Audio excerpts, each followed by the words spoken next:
Evening. Okay. Well, good evening and welcome to the special meeting of the Police Advisory and Accountability Committee on this Wednesday, December 4th, 2024.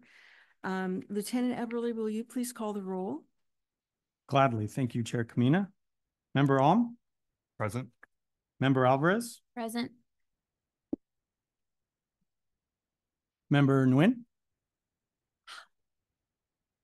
Member Ruiz? Vice Chair Tokolahi? Present. Chair Kamina? Present. Member Davidi? Present. And alternate member Valdez? Present. And it looks like alternate member Locks is absent tonight. Thank you, Lieutenant Eberly. Would you please also address the interpretation and public comment for the meeting? Absolutely. Thank you. Thank you, Chair Kamina. Before we begin, we'd like to announce that tonight's meeting will include Spanish language simultaneous and consecutive interpretation, provided by qualified interpreters on the Spanish channel. If watching on Zoom, you can join the Spanish channel by clicking on the interpretation icon in the Zoom toolbar. It looks like a globe. If you are attending in person and don't have access to the Zoom meeting from your mobile device, please come see me and I will get you set up with a device so you can listen to the meeting in Spanish.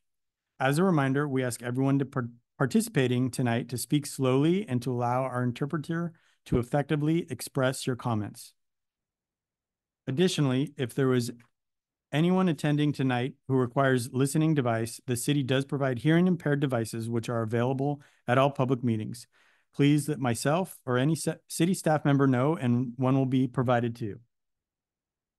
Closed captioning is also available via Zoom. You can select live closed captioning on Zoom by selecting the Show Captions icon, which has a box and the letters CC. This is located in the Zoom toolbar options at the bottom of the Zoom screen. Thank you. Gracias, Presidente Kamena. Antes de empezar, queremos anunciar que la Junta esta noche incluirá interpretación simultáneo y consecutivo en español de parte de intérpretes calificados en el canal en español. Si está viendo la Junta en Zoom, puede unirse al canal en español con solo oprimir el símbolo gráfico de interpretación en la barra de herramientas de Zoom. Aparece como un globo. Si está atendiendo en persona y no tiene acceso a la Junta vía Zoom de parte de su teléfono u otro aparato móvil, por favor abórdame y yo le proveeré algo para que escuche la Junta en español. Como recordatorio, pedimos que todos los que participarán esta noche hablen despacio para dar tiempo a que los intérpretes traduzcan sus comentarios de una manera eficaz y efectiva. This meeting tonight is being recorded and members of the public watching online or listening by phone can call in at 669-444-9171 using the meeting ID 898-5264-7245#. There will be an opportunity for public comment for those participating in person. Each person will have 2 minutes to provide their comments, and we invite each of you to introduce yourselves by name before presenting your comments. We are offering closed captioning for this evening's meeting on Zoom, and so you can select the live transcript button on the Zoom to enable this feature. Thank you, Lieutenant Eberly. Now would be the time to consider the minutes from the meeting of October 16th. I have one comment, which is one of the persons who sent in a public comment was Mr. Freeman. And when we got the email, we saw that his name was incorrectly spelled in the minutes. So that would only be suggested correction on my end. Do the committee have any questions about the minutes from the last meeting? Seeing none, is there anyone in the public who would like to comment on the minutes from the last meeting?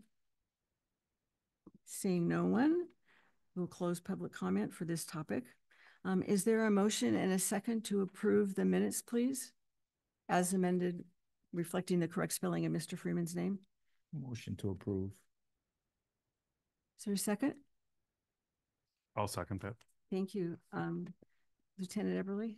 Yes. Member Alm, Approve. Member Alvarez, Approved. Member Davidi, Approve. Member Nguyen, Approved. Member Ruiz, Approved. Vice Chair Tokalahi, Approved. Chair Kamina, Approve. and alternate. Oh, we have a quorum. I'm sorry. Thank you. Now would be the time for public comment on any matters that are not on the agenda tonight.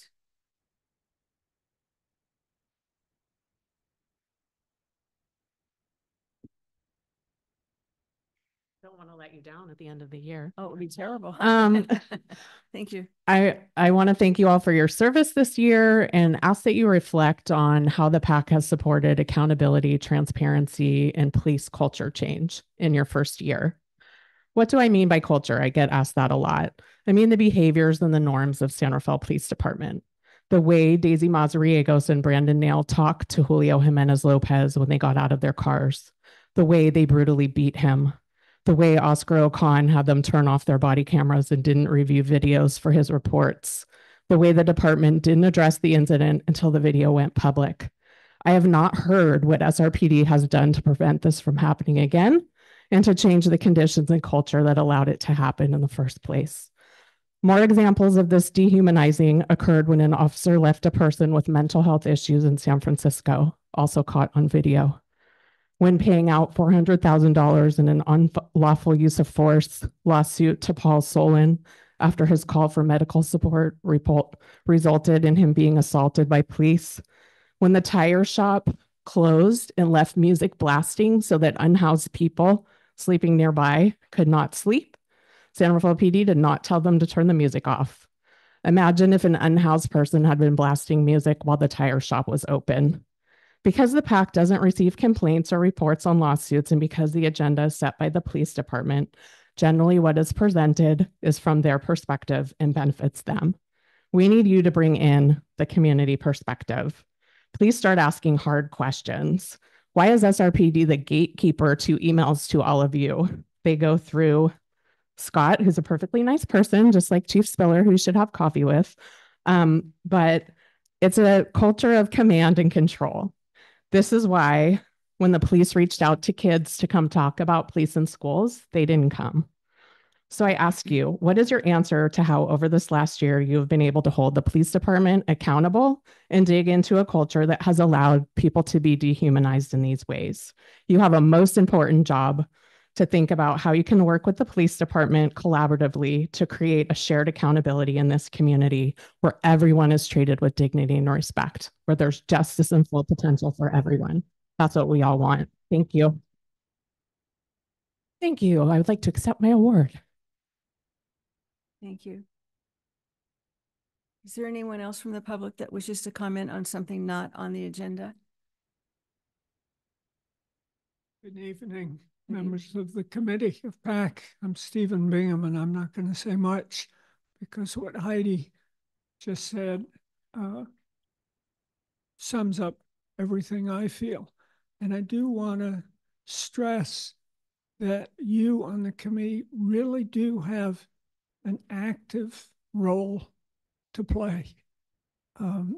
This past year, and I do appreciate all the hard work that's been put in by the city staff, police staff, you've received a great deal of information. There has not been a lot of time to put things on the agenda that you would like to see on the agenda. But in the coming year, I hope that you will think ahead of time, what is an issue? Because other incidents, different things will happen that you would like to have discussed. And you have the power, you are the advisory committee members, to propose items for the agenda. So my only other comment, which I will repeat for the third or fourth time, given that there's not a lot of attendance, I would hope that the committee would allow 3 minutes for public comment instead of 2. Thank you. Thank you. Are there any other members of the public that wish to speak? No. Thank you. So time for public comment is closed. Now is the time for the agenda item to provide feedback on the homelessness presentation that we had from Lynn Murphy and others. Is there a staff report for that, please, Lieutenant Eberly? There is, yes. Just a reminder, at the October 16th Police Advisory and Accountability Committee, we heard presentations from Lynn Murphy, who is assisted by Mel, forget her name, Burnett, in regards to the history surrounding unhoused population here in San Rafael and an update of the sanction camp area. So now I invite you to ask any other questions you might have and provide any further feedback. Thank you very much. So this will be the time for committee members to ask any questions about the presentation that we had. No, I see no questions. Is there any comment from the public regarding the homelessness presentation that we had in October? No. Okay, so public comment time is closed on that topic. And are there any recommendations or comments from the committee on the issue of homelessness that was presented? No comments? No comments. Okay.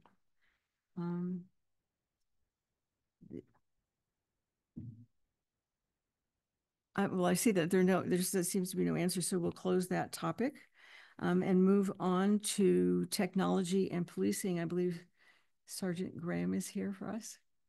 Thank you. Thank you, Madam Chair, members of the committee. Thank you for having me. I'm Sergeant Justin Graham with the San Rafael Police Department, and I'll be providing your presentation on some technologies. Just give me a moment here to bring it up.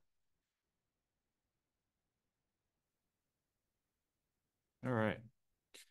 The first presentation that I'll be providing for the committee is about automated license plate reader cameras. As you know, the police department is currently using that technology. Some interesting facts. 10,000 plus communities are currently using ALPR technology in the United States. 93% of police departments in cities with a population of 1 million or more are also using ALPR. 75% of police departments that serve communities with 100,000 or more are also using ALPR. Some interesting things to keep in mind is that 70% of crimes committed in the United States involve a vehicle. And some cities have seen so far up to a 50% reduction in auto theft as the result of using ALPR. So what is an ALPR camera? Well, it's a specialized camera that captures license plate data of passing vehicles. These cameras are specifically designed and focused to capture license plate images, usually equipped in a housing with specialized infrared lighting that helps with contrast to be able to see the license plate numbers for both daytime and nighttime use. ALPR technology uses an algorithm to detect the license plate within the photo that it takes. It compares the observed license plate image to a list of wanted vehicles, and the wanted vehicle list is often referred to as a hot list. And that hot list is derived from state, county, and local police agencies, the California Department of Justice, the California Law Enforcement Telecommunications System, and the National Crime Information Center. The ALPR technology provides an instant notification of recognized license plates. So our dispatch communication center and field officers receive these alerted messages through their computer systems. The notifications always include a captured image of the plate that it read. And the reason for that is so that a person can actually confirm that the vehicle, the license plate actually matches that of the hot list. So there's a human element to confirm. Additionally, our dispatchers verify the want associated with the license plate by either contacting the originating agency that put it in the system or by reviewing our own case file to provide confirmation before any action is taken. ALPR technology has the ability to detect the make, model, and year and color of a vehicle. With modern day machine learning, photos of the vehicles can be compared to known vehicle makes, models, types, colors, and more. For example, let's say tomorrow, an auto manufacturer puts out a new vehicle. The automated machine learning has the ability to review photos and videos of that vehicle, retain it, and then be able to use it later for comparison. An important thing is ALPR does not use facial recognition and it does not identify people. ALPR is used by law enforcement. Most law enforcement agencies in the Bay Area and throughout California use the ALPR technology. The use of ALPR also expands widely throughout the United States and far beyond. Law enforcement, however, is not the only entity that uses ALPR. Other public entities utilize ALPR for things like bridge and road toll, parking services, airport parking, building security, and a whole lot more. Interestingly enough, ALPR is available to the private public. Most ALPR vendors allow private entities such as businesses, individual homeowners, HOAs, and neighborhood groups to either lease or purchase ALPR cameras. Those individuals have the ability to decide whether or not they want to share with law enforcement or make it available. For example, why a private individual would want an ALPR, they can use it for private parking lot and garages. They can use it for building security, their own private roads, streets, and driveways belonging to neighborhood groups. So what are the different types of ALPR? Well, there's fixed location, and San Rafael has 18 fixed locations strategically placed within the city limits, including critical city entrances and exits. There's a mobile application. SRPD has 2 police cars operating 24 hours a day with the mobile ALPR installed in it. And each police car has 3 cameras placed on the vehicle that look in different directions in order to be able to capture moving vehicles on all sides of the police car. This also includes, with fixed ALPR cameras, there's a cost, about $2,500 per location. Their cost can vary slightly, and that's depending on features that are included, such as whether they're hardwired, utilizing solar panels, and the types of mounting that's used. Mobile ALPR cameras can be a little bit more costly at around $10,000 or more, and the reason for this is because multiple cameras are installed on a police car, and there's a system on board the police car that helps with the wanted list in comparison. So how is ALPR being used by law enforcement today? First, community caretaking. The example for this would be a missing persons that's associated with a vehicle. So if somebody went missing and we knew they had a vehicle with them, we would be able to enter in that license plate and then use ALPR for the recognition. Additionally, it would be for investigations, and this would be able to help ID suspects and their vehicles, collect evidence of a crime, search for suspects wanted in crimes, again, tying back to the statistic that 70% of crimes are committed also involve vehicles, help develop investigative leads, and increase the efficiency and speed of locating and recovering stolen vehicles. Additionally is crime prevention. While it may be difficult to measure when something doesn't happen, for example, when a crime is prevented, some have noted that the presence of ALPRs may deter individuals from engaging in unlawful activity in communities. ALPRs may also provide investigative leads so police can intervene in suspicious situations before criminal or harmful activity can even occur. So there are regulations and policies and transparency that are important to ALPR programs.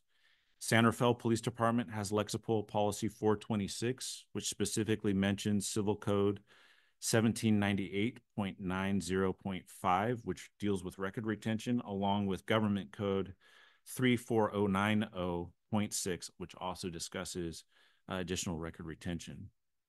ALPR photos gathered as evidence are entered into evidence and maintained for that case.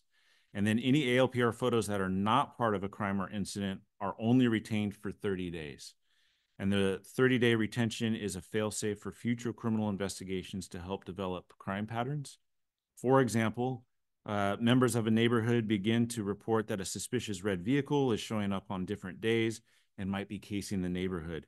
We can go back into the ALPR system and look for the vehicle and see if it has been in other neighborhoods and see if there's any other criminal activity associated with it. And then, of course, most importantly, is that ALPR needs city council review and approval. And this is the opportunity to also allow and ask for public comment and feedback about the program. So how many ALPR cameras does SRPD have? Well, we have 18 that are currently installed and fixed. We do maintain one additional fixed type that can be installed as needed on a short-term basis or a temporary replacement in case one camera goes down. Plus, like I had mentioned earlier, Centerville Police maintains 2 mobile police car systems. So does SRPD need ALPR? The answer to that is yes. Centerville, unfortunately, is not immune to crime. It's important to know, though, that our community, our city leadership, our police department, and the law enforcement professionals that work for the Centerville Police Department all have the same goal, and that is to reduce crime and increase safety. Does SRPD have crime that supports the need for ALPR? The statistics show that we do. Statistics gathered from January 1st, 2023 through December 31st of 2023 show that there were 447 auto thefts, there were 788 violent crimes, and there were 2,621 property crimes. Of that, we have success stories of the program that we currently have in place. So as the result of using ALPR, we have statistics that go from January 1st, 2024 to October 31st, 2024. And as the result of using ALPR, we've made 21 arrests related to stolen vehicles. We've made 22 additional crime-associated vehicles were located, and these are situations where wants of these vehicles included murder, grand theft, sideshow activity, and other vehicle theft. These vehicles were either reported or wanted by the Centerville Police Department or our surrounding partners and agencies. It's also an interesting statistic that the ALPR led to producing 218 different leads in cases that we were investigating. We've had some success stories. So in relation to a case in February, there was an armed robbery with a gun at a Centerville coffee house. SRPD investigators located the plate of the vehicle involved via the ALPR system. The ALPR led to an associated suspect that happened to be a suspect related to a Vallejo armed robbery case. Investigators identified that suspect and learned that he had an extensive violent felony crime history and was wanted as a parolee at large and was on active parole for carjacking. 7 days later, the suspect was arrested by Lafayette Police Department following an attempted robbery in their jurisdiction. That suspect ended up making news headlines in that case during the arrest after trying to get away again, being involved in a significant collision with another vehicle.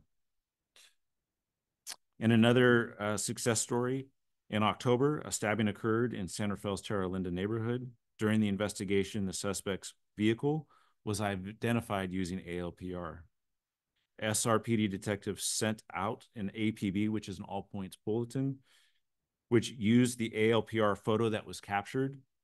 Surrounding agencies entered the vehicle into their ALPR systems or their wanted list, and the Sonoma Sheriff's, having ALPR, later located the suspect vehicle at the Grayton Casino in Roanoke Park, and that suspect was taken into custody without incident. So moving on, another topic is drones or UAVs. So an interesting fact about drones, about 1,400 police departments in the United States are currently using drones, and that number is expected to increase in the coming years as drones become more accessible and more capable. So what is a drone? What's a UAV? It's basically a remote-controlled, unmanned aerial vehicle remotely piloted by an individual or team at the scene or at a nearby designated safe location. There are several types of drones that include fixed wing, rotary wing, hybrid, and now tethered. They vary in cost from $2,000 upwards of $100,000, and this all depends on the size, range, and capabilities of the drone.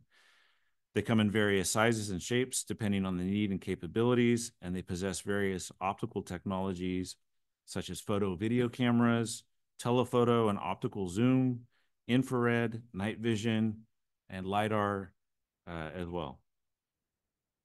So how are drones being used by law enforcement today? Search and rescue. In some circumstances, these are the most critical cases where seconds can mean life or death. Search and rescue remains a core mission for modern police drones. These incidents use drones equipped with cameras, thermal sensors, and GPS. They provide high-quality photographs and videos and assist with coordinating information for searches.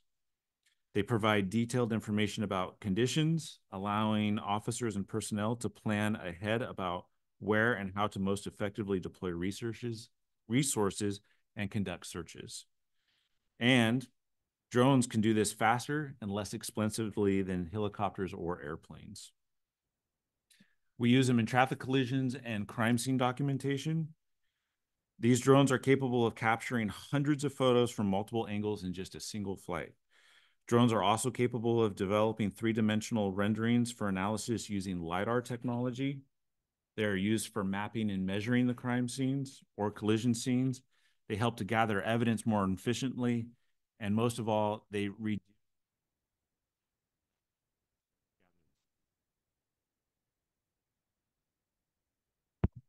Still good? Another circumstance where we would use drones is in emergency incident deployment. Emergency incidents include things like natural disasters such as floods, fires, and earthquakes. The advantage of the drone is that drones are not susceptible or restricted by surface and ground infrastructure conditions. So in other words, a road floods, cutting off access to a neighborhood, a fire inundates a certain area and we can't get past it, we can still get a drone into that location. They can be used in active and in-progress crimes, for example, shootings, robberies, burglaries, fleeing suspects, assaults, and much more. They can also be used to support partners like the fire department with fires and hazmat incidents. Drones can be used in planned tactical operations. These would be in situations where drones would be most effective in high-risk search warrants and high-risk suspect apprehensions. They can assist with information gathering for the crisis response unit, which would include command staff, the tactical personnel, and the crisis negotiation team members. Drones can provide constant overwatch and scene security for instant condition updates. They improve perimeter control and scene management, and I think most effectively used by conducting outdoor and interior searches. They ultimately improve public safety and officer safety. They can ultimately replace a person that going into a hazardous situation. For example, they can go in a place where it may be high risk for an officer or an unknown environment, like a building or a room. And by doing that, it reduces the risk to individuals and improves the opportunity for de-escalation alternatives to be employed instead. They can be used in critical incidents, and these are situations involving perhaps an active shooter, riots, or a mass casualty incident. Again, they can provide current information and provide scene analysis. This helps guide decision-making with deployments and resources. Drones can provide overwatch to monitor dynamic and changing conditions in these incidents. And they can also conduct high-risk outdoor and interior searches. Once again, like I mentioned earlier, they improve public and officer safety by replacing a person with the drone. In some cases in these incidents, the drone can actually act as a personnel multiplier. So instead of having 4 people to watch 4 sides of a perimeter, one drone can stay overhead with one pilot and monitor the entire scene. Or in another instance where it might reduce risk and freeing up resources is we would use a 4-person search team. And in this case, we would only have to use one drone and limit the risk to those individuals. We would use a drone in mutual aid. Drone programs are well known for assisting partnering neighboring public safety agencies, and I'll provide those examples of where we have done that. They help neighboring agencies improve intelligent decision-making for when and where to evacuate in certain situations. And in other words, drones are just another local community asset, but actually become a regional asset. And the newest development for drone technology and use in law enforcement is drones as first responder. In this program, drones become the initial response tool and improve information dissemination to supervisors, dispatchers, and officers in real time. A big benefit is reducing first responder response times. By arriving on the scene more quickly, they provide a pre-arrival assessment and improve information gathering. The drones as first responder programs improve public and officer safety by providing on-scene information that can help avoid sending personnel into sudden and unexpected harm's way. This provides more time for improved decision-making to determine the best type and use of resources. More information is also available, means better opportunities for de-escalation. For example, depending on what is observed, another resource may be designated as more appropriate, or the advanced knowledge of what is happening can prepare the responder with how to better interact in that incident. This program can also significantly reduce risks based on gathered intelligence before the officer's arrival. This would happen by reducing sudden and possible uses of force scenarios or determining how the call was initially reported does not necessarily match what is actually occurring. So for example, someone reports that they see a person downtown holding a suspicious object in their hand and they think it looks like a handgun. That's what they report to the dispatcher. A drone is immediately dispatched and gets on the scene before officers, and the pilot happens to see that what is believed to be a possible handgun is just a cell phone. In this particular case, now the response can either be reduced or even canceled. I have an example of a drone as first responder program from the Fremont Police Department. In one moment here, and I'll bring that up. It was a recent KTVU segment.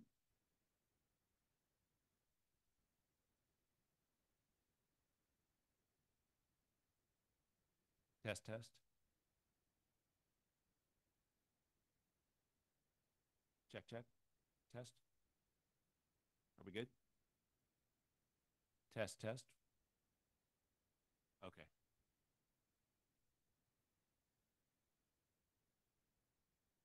Hopefully this works. City of Fremont says it is the first in the country to have police and fire partner in a program using drones as first responders. Officials say the technology improves safety for the public as well as police and fire. It's been in place now for more than a year, but they say it's already a success. KTVU's Amber Lee joins us live tonight in the newsroom after getting an up-close look at how this program works. Sounds pretty promising here, Amber. That's right, Mike. Police and fire say the program can save lives and it's cost efficient. They tell me the drones are launched for incidents, including ones where lives are at risk, crime scenes, and hazmat situations. First responders show us how the drones are used and their impact. This drone is part of a partnership between Fremont Police and Fire. A remote pilot demonstrates a launch from the police department. The program is called DFR, short for Drone as First Responder. And it truly has been such a useful tool for de-escalation, for apprehension of violent suspects, for public safety. When a call for service comes into the 911 dispatch center, Drone 56 will be en route to that. A remote pilot determines if the call needs a drone response. Drones are usually deployed for critical or life-threatening situations.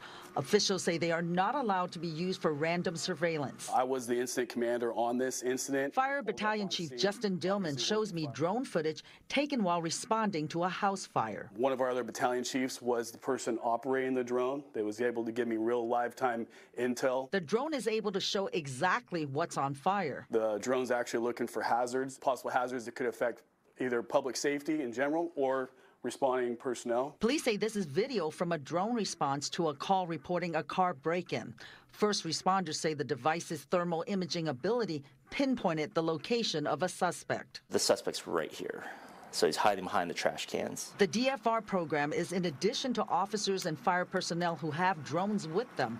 But police say drones deployed through the DFR program can respond much faster because they're launched right after the 911 call comes in, versus personnel with drones driving to the scene before launching. By that time, it's probably 15, 20 minutes. Whereas here, we can deploy the drone and get on scene within 2 minutes and 30 seconds. Police and fire launched this program in 2022. They say it costs $40,000 annually for software upgrades. They fly the drones about 4 days a week on 10-hour shifts. This program just makes Fremont a safer place. So by having drones over the air, we can get a lot better of a picture, so to speak, on what the actual call is. Right now, the program has 3 drones, and they're launched primarily from the police department. They're able to respond to calls within a 3-mile radius. The goal is to expand to multiple strategic locations to cover the whole city. Mike? DFR, critical tool. Hopefully they can reach that goal. All right, Amber Lee, live tonight in the newsroom. Amber, thank you. Care Advantage.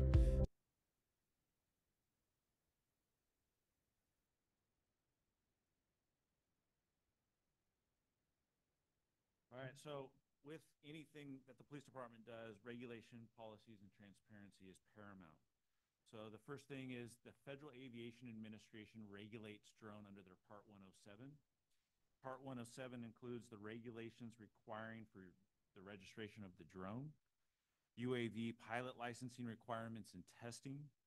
The FAA is also responsible for issuing waivers and exceptions for where and how a UAV is operated.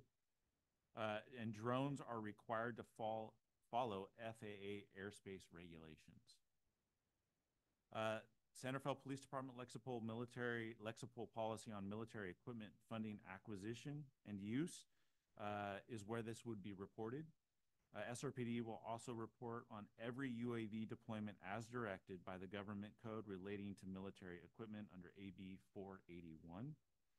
SRPD will have abuse prevention and accountability similar to the Flock Open Portal or the ALPR system that I just discussed on our website. SRPD would aim to create a web page on the use of UAVs. We would need to develop a future Lexipol drone UAV policy. And while no formal policy is currently in place at the Santa Fe Police Department, a policy should be approved by the City Council, and the policy should be clear, written, and open to the public for review. We would also follow all the conditions set forth under the U.S. Constitution and any case law that comes as the result of UAV drone use. The department would continue to follow requirements for searches and privacy. For example, we would follow search warrant requirements anytime a drone would be used. We would also adhere to current and future case laws governing police and government use of drones. For transparency and retention of evidence, there would be usage limits. A drone should be deployed by law enforcement only with a warrant in an emergency or where there are specific and articulable grounds to believe that the drone will collect evidence relating to a specific criminal act. There should be data retention. Images should be retained only when there is reasonable suspicion that they contain evidence of a crime or are relevant to an ongoing investigation or trial. They should include all the drone flight logs, and this would be the reason for drone use, who piloted the drone, when and where, the flight path tracking, and the time spent using the drone. The ultimate goal here is public safety is built on trust between the community and those that are sworn to keep it safe. An SRPD drone program would be designed to provide officers with the visibility need to de-escalate situations and the transparency to align with our community's expectations with a transparency dashboard available on our website. So training and proficiency standards. Again, the FAA Part 107 UAV pilot licensing requirements require that drone operators pass a licensing test, and then they have to get that license renewed every 3 years through a recertification process and testing process. We would utilize, or a drone program should utilize drone schools, both California Post approved and other accredited classes and schools. Regular and ongoing training similar to that of our crisis response unit and regional team. Training would include policy and regulation review, skill building, conducting practice scenarios, joint team collaborations, and we would also be a part of an allied agency collaboration to improve training. There would need to be ongoing qualification testing, and this would be something similar to passing a monthly qualification flight course, which would include having a pilot pass a established training course each time to maintain proficiency and standards. And it would also include the opportunity to do a review, debrief, and audit of all flight history during that period. So does SRPD use drones? The answer, yes, but we use it through mutual aid requests. In 2023, we had 6 incidents that required drone and UAV assistance.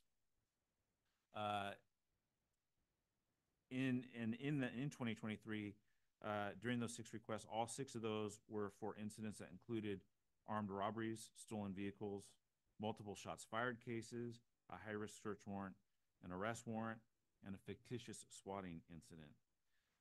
These incidents where the drone was used were reported on April 17th, 2024 as part of the AB 481 Military Equipment Annual Report. So where do resources for a drone come from currently? They come from our partnering regional agency, Novato Police Department, as part of the Crisis Response Unit. And the Marin County Sheriff's Office has their own drone program that they make available through a mutual aid request, and they have assisted SRPD on several occasions.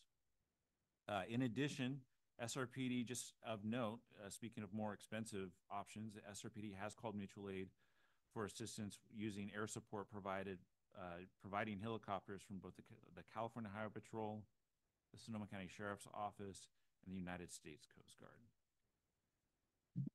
So with that, Madam Chair, members of the committee, thank you. It's open to questions. Thank you so much for that very thorough presentation, Sergeant Graham. We're pausing for a moment. Yes, one moment to toggle interpreter. We're toggling. Yes. Let me know when we're on.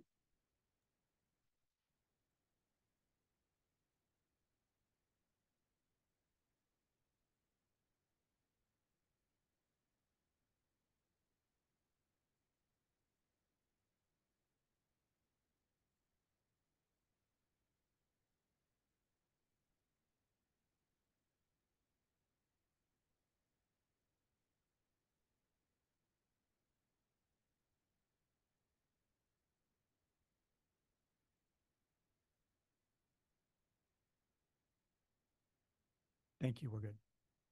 Thank you very much. Thank you again. Thank you, Sergeant Graham. We appreciate it so much.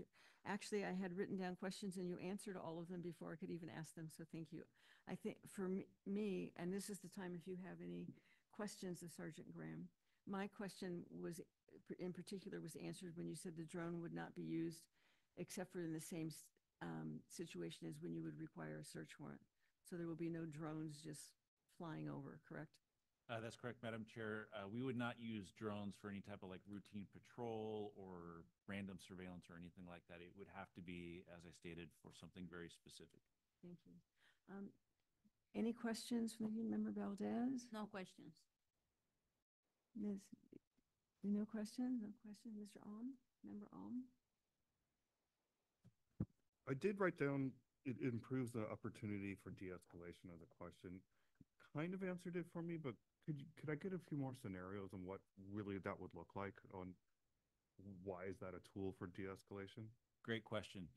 Yes, so imagine a situation where you have maybe a holdup suspect somewhere in a building. Instead of sending in personnel, we would send in a drone. That drone would go into the building, perhaps find that individual, and we would be able to right then and there know what they're doing, if they have any weapons or anything like that, that would help make a better informed decision about how to contact the individual. Additionally, it would be like intelligence gathering. So say randomly it was a commercial building and we happen to notice that there's a phone in there.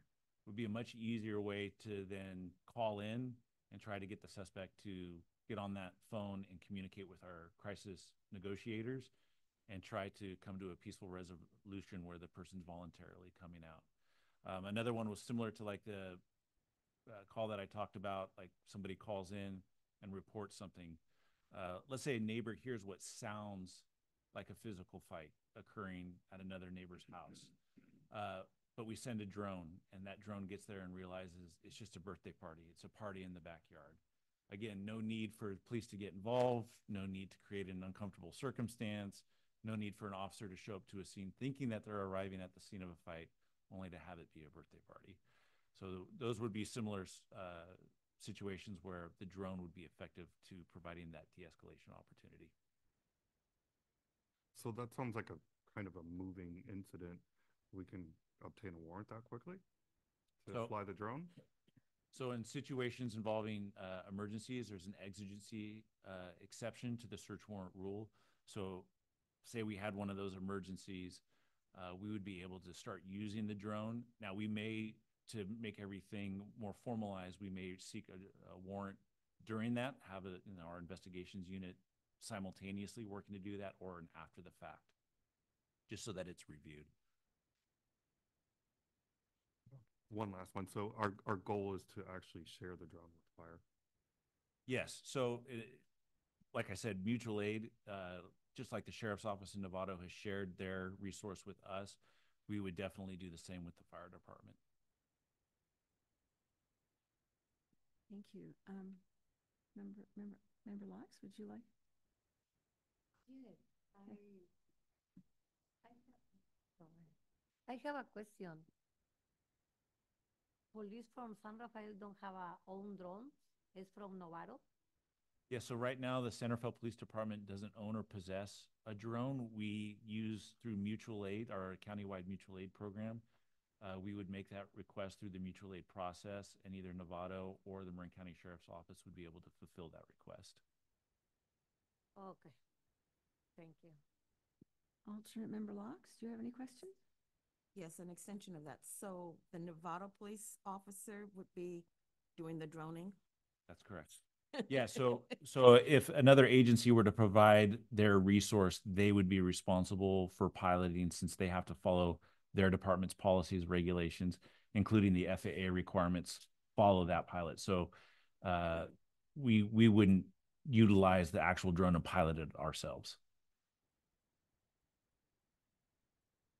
Okay.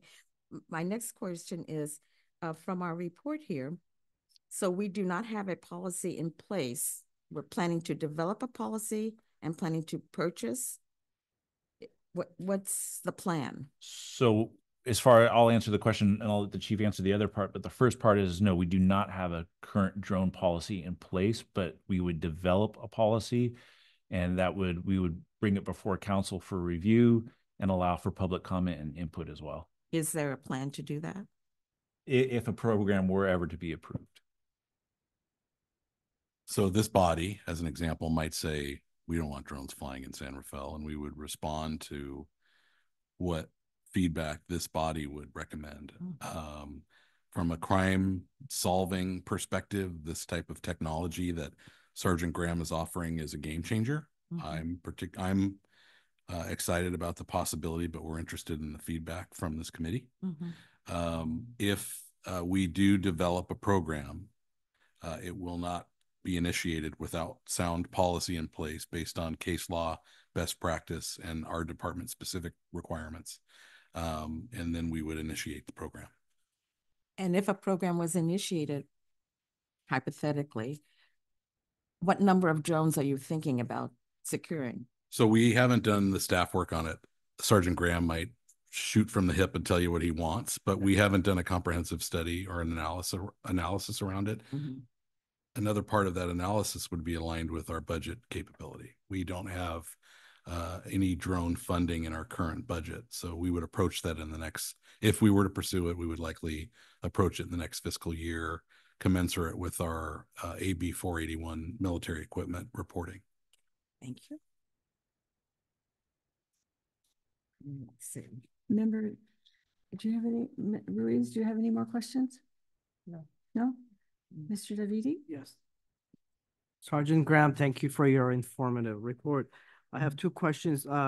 First thing is, I went on a recent ride along, and the officer that I think the car was not equipped with the camera equipment that reads, but from what I understand, they do get like a text, or they do have some kind of they get informed indirectly about suspects or license plate numbers. Is that correct?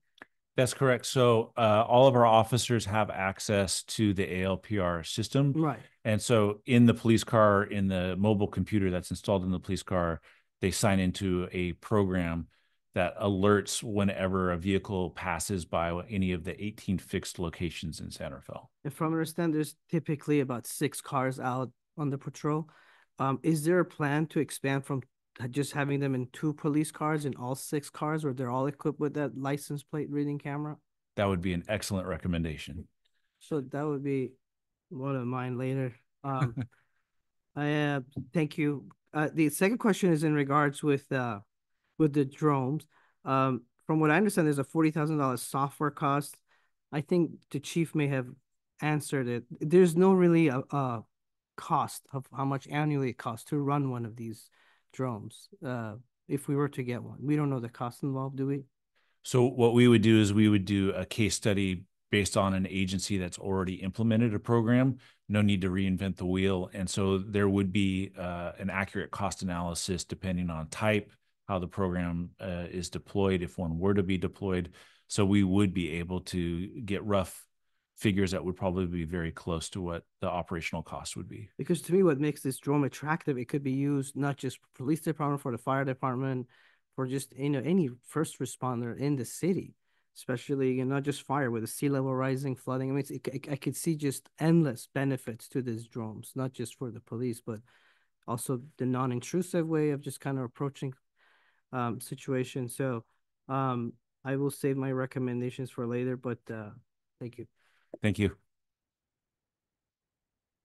Member Takalite? Just, Vice Chair, excuse just me. piggybacking on some of these questions already. On those 2 mobile units, how many cameras in one unit? On one police car? Yeah. There's 3. There's 3. Mhm. So 6. That's a lot. I'm just thinking about the cost. Sorry.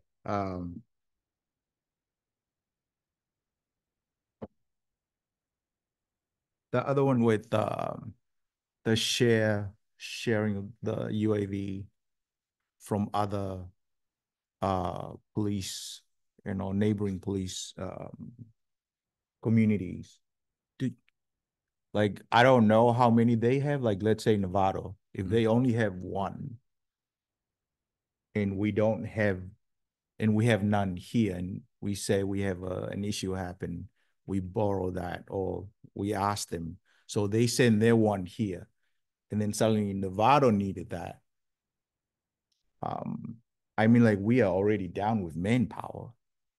We struggle. I understand having a UAV unit will help, with manpower, like 1 person can control that, de-escalating or whatnot. I mean, there's a lot to it, and goes with costing too, I don't know how you guys gonna do that. With the policies, following up on her questions, is that there's none now, but if we recommend from this committee, then that could, lead to you guys coming up with the policies, right? Mm-hmm. Okay. That's correct. All right. Are there any other questions of Sergeant Graham? No, I have one.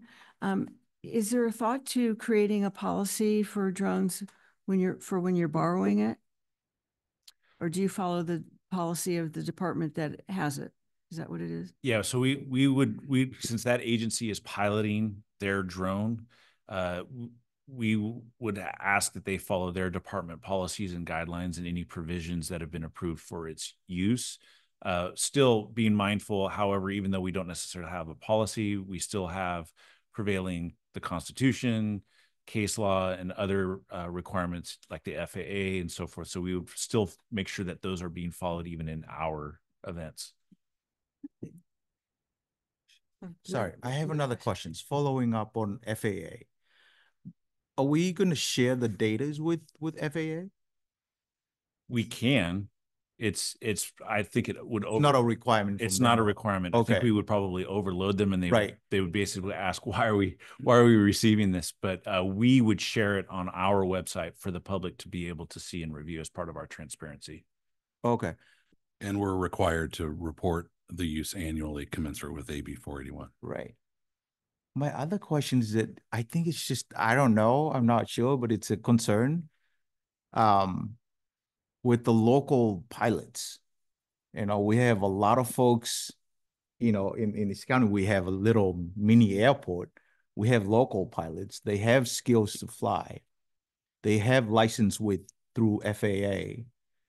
Is there a connections with them being able to do these UAVs?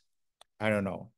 So it is possible that FAA specifically requires under Part 107 that if you are using a drone for commercial or government use, that you have to be specifically pilot or licensed to pilot that drone. So even like we have a pilot within our department who flies airplanes, but he is still required to pass a UAV licensing test. Yes. Okay. Thank you. Okay. Thank you all very much. Is there any public comment about the drone or the license plate reader? Mr. Bingham? Yes, thank you. And I want to follow up on your last question.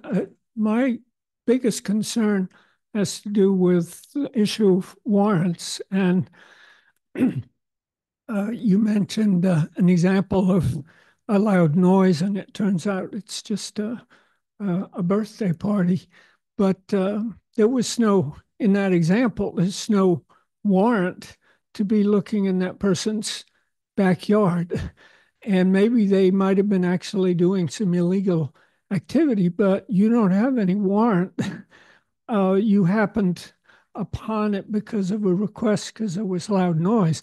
So I think there's a real thing that needs to be worked out with the lawyers about looking down. I lived in Oakland for many years with helicopters and lights and so forth on my house in my backyard looking for people running over fences. And it's very disturbing. So that's item 1. And item 2 is just in terms of the cost. Is this covered by AB 481, which means the feds pick up 90% of the cost of purchasing the drones? And also this question of having no policy. You need immediately, it seems to me, to have a policy about when you call on other surrounding jurisdictions who have drones, because the question is not just policies on operating the drone, it's also policy about when is it appropriate to use a drone. And you've said you don't have any policy because you don't have any drones, but you, by borrowing, you do have drones. So it seems to me that very quickly there ought to be some kind of policy around borrowing. Well, I like it. It's either dance time or your time is up. Thank you. So do you have a comment? Okay. Thank you. That was a great presentation. Thank you. Very loud and clear too. So just, as a newbie here, I'm wondering where these fixed cameras are and if there can be any kind of signage or labeled similar to like someone who runs a red light camera. And what neighborhoods are they, and, who is this impacting? I'm curious about, the times that this doesn't work and when time is wasted, staff time is wasted. When does this not work? I think your presentation was very clear about when it does and the potential there. How often are stolen cars used in crimes? How often are we putting people through the criminal justice system who live here locally and versus people who are coming from out of town? You gave the example of Vallejo, and similar to what he was saying, we have the right to drive on public streets day and night, casing places, looking at everything. People buy houses, people look around, right? So, I think it's just important that we never use this kind of technology for things where we're just doing things in a public space, right? These kinds of things can cause and do cause poverty, right? So, do we really want to incarcerate our neighbors. Thank you. You have a comment? Thank you. Thank you. I wanted to start by reading the racial and social equity in San Rafael page. The city council and staff are committed to finding solutions that address systemic racial injustice that pervade our society and community. We recognize that San Rafael is not immune to the social and economic challenges that disproportionately impact not only Black community, but all people of color. Every police department has a huge role to play in racial justice. So, like the previous speaker said, I didn't hear, nice presentation, you're a good presenter, the downsides. Like, what have people said about automated license plate readers being dangerous? How have they malfunctioned? In what ways have they harmed community? Have they harmed people of color? Of course, we all want Amber Alerts to find the missing children. We want stolen vehicle alerts to find stolen vehicles. But what other ways have they been used? We know that Flock, which is the same system that San Rafael has, is the system that Marin County Sheriff's Office has, and that they were sued for sharing the data with federal agencies. So one of the ways that automated license plate readers have been used is to target immigrants. And we all know, we saw Roy Leone give a presentation about how immigrants will be protected under the new administration. Flock is a mass surveillance system that has the capacity to be a nationwide search engine for anyone who wants to find people. I don't know if you're scared by that, but I think that's scary. So what I want to hear that I didn't hear enough of is, if we're going to use it to find kids and cars and other things, how are we going to use it to protect us, the people we love, our families, to make sure no one's coming to our birthday party, for a noise complaint? We want to make sure that we're safe. And Flock is not well known for, they don't let anyone independently test their equipment. So it's a little dicey there. And I think the drones are also a little bit scary for that same reason. So let's think about, and I'd love to hear more about how we can use it as a game changer to protect people and keep us safe, and how we make sure that we're not actually causing additional harm to folks in our community with this mass surveillance. Okay. Thank you. Thank you. Is there any other public comment? Seeing none, public comment will be closed. Is there any staff response to any of the issues mentioned? Well, I could just address the locations. We don't normally share the locations, not to tip off suspects, but I can assure you that the locations were picked for the ingress of the city, based on the crime statistics, and solely that wasn't based on socioeconomic, demographic, racial, anything like that. So I don't have one in my backyard. There is not one in your backyard. Okay. And that would be the exception to this. It's like Sergeant Graham cited the private ability to use Flock cameras, and there are some homeowners associations and some private businesses that use the system. And if they choose to share it with us, then that's different than how we have deployed them based on crime data. I appreciate it. Thank you so much. Now would be the time if any member of the committee has any comments or recommendations regarding the report. I'll start down with Ms. Valdez. Yeah, thank you for the presentation. And I think that is like we say in Spanish, is un arma de dos filos. So it's going to be something good, but maybe it can be something like Heidi said. But I think that we need like the drone to make some stuff easy, not easy, but like more accurate or prevent more stuff like to happen. Mm-hmm. Thank you. Ms. Alvarez, do you have any comments or recommendations, please? My comment would be to further look into this. I would like to know more about it before recommending anything. Thank you so much. Ms. Nguyen, do you have any recommendations? Thank you. Mr. Member sorry. I would want to comment that here in San Rafael, I was reading the policy on the Flock cameras, and it's my understanding that we are protecting the data and it does not leave our city's jurisdictions. I do feel a little bit reassured by that. Hopefully that it remains in place. That would be my recommendation. It would be my recommendation that to City Council that we find funding so that we may study this. I think we need to start with studying. I do appreciate and hear the member of the public's comment that I feel like it would behoove us to have a policy in place first, especially if we're wanting to deploy them and borrowing other jurisdictions drones. It would be a smart choice to actually begin developing that policy. Can I just respond to that then? And given the fact that the question was posed, we would not launch a drone, excuse the pun, we would not utilize a drone program without having sound policy in place first. As it relates to our request for outside assistance, you know, we've talked about mutual aid. It was presented under the umbrella of mutual aid. Mutual aid, the concept of mutual aid is neighbor helping neighbor. And, you know, if we called for help and Novato or the sheriff came to help, and then all of a sudden they have something big going on, it's entirely possible they would take their drone and go home and charge their batteries and tend to what's, you know, important to their community. So, you know, that's always a possibility.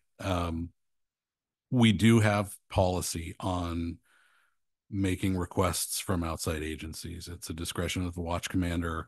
It involves aerial assets, including CHP helicopter, you know, additional ground units, whatever. And it depends on the circumstance, but we do have policy on requesting outside assistance. The policy specific information on the use of the drone relates to the agency deploying the drone. And I actually have a question though. We're flying out to investigate something. What about incidental findings while we're traveling to there? All of these things are an extension of the police officer. You know, I could go, well, I wouldn't, but Sergeant Graham could go stand at the intersection of walk and don't walk and observe any of those license plates going through the intersection. Just as the scenario that was raised in public comment, if we didn't have a drone responding to that birthday party and 2 police officers went, you know, their observations either through the fence, over the fence, whatever the case may be, while investigating what was reported is the same thing as a drone responding. You know, the subject matter centered on search warrant would be different. You know, we wouldn't need a search warrant to find a child who's endangered and missing in open space. If we had a drone as a first responder program, there'd be different criteria.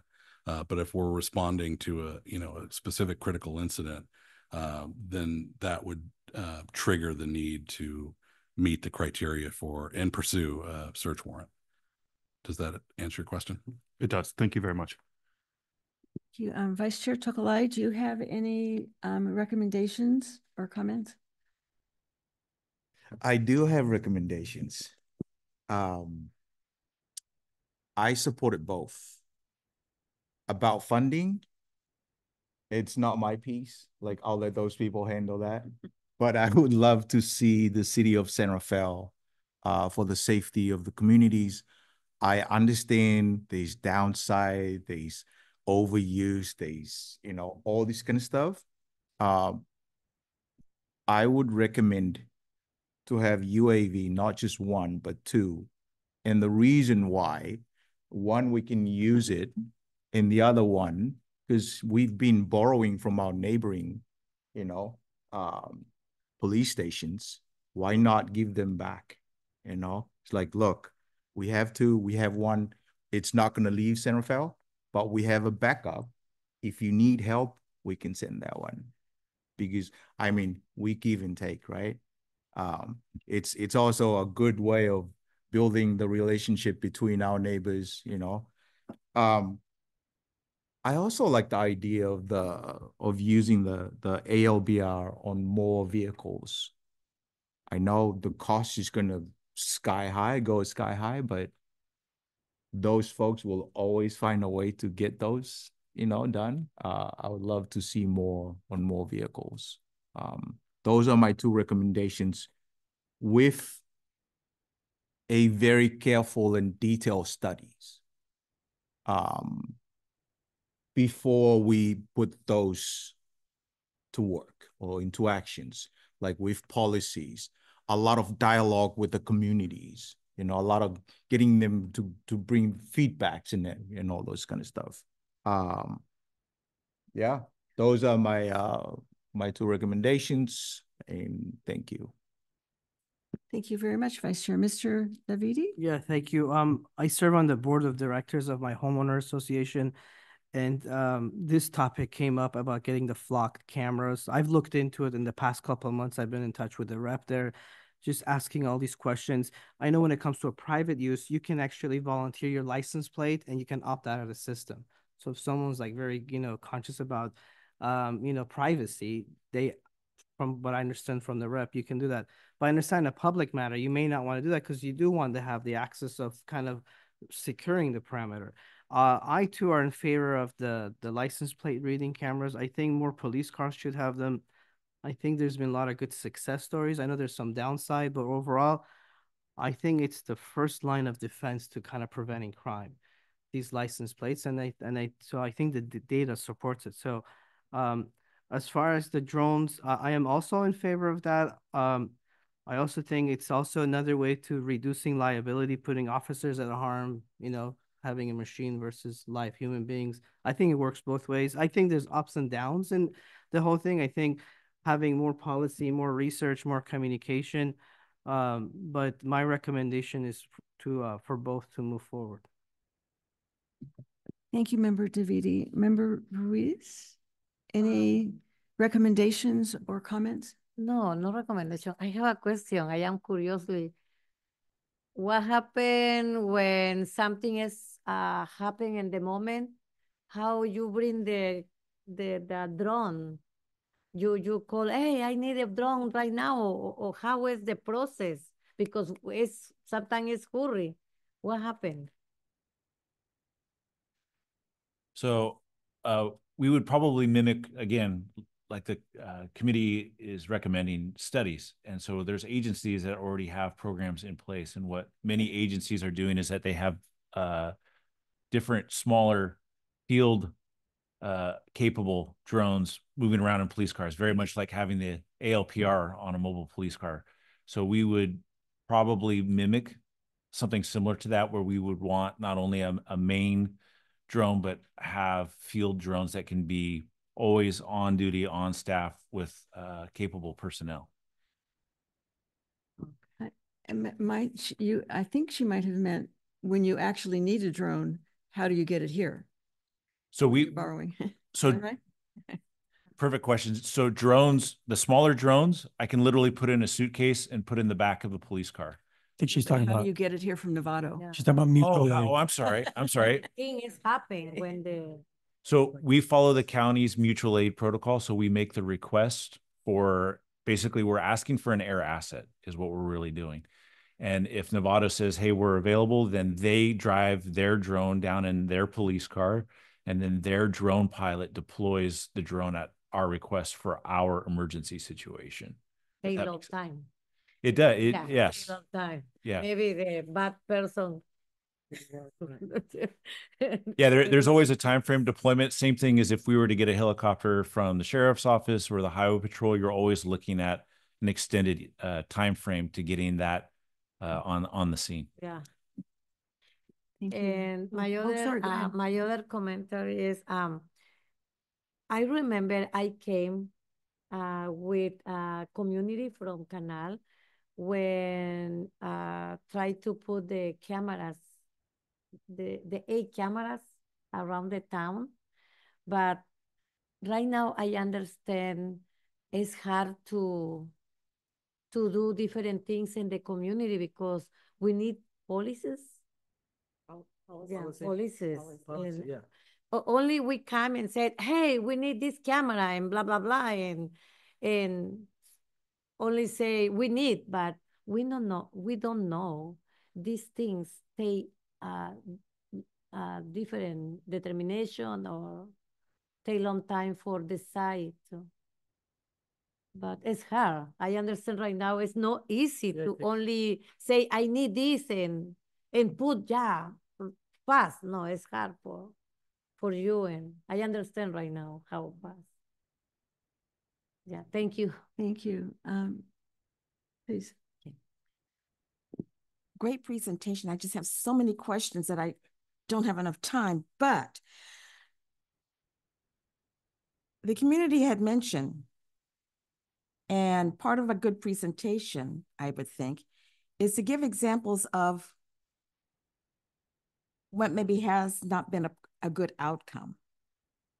And that doesn't necessarily mean San Rafael's outcome. It could be any other community outcome. What kinds of issues are associated with this from research? And don't look at him. Yeah, I'm kidding. I'm kidding. I'll let Sergeant Graham jump in after in the wake of Ms. Merchant's question and your question directly. What are the downsides? It's very expensive. You know, all this technology is expensive. Anecdotally, I once worked for a city manager who said, other than a bunch of new cops, what can I do to help you accomplish your mission? And technology is that answer. You know, is it cheaper than?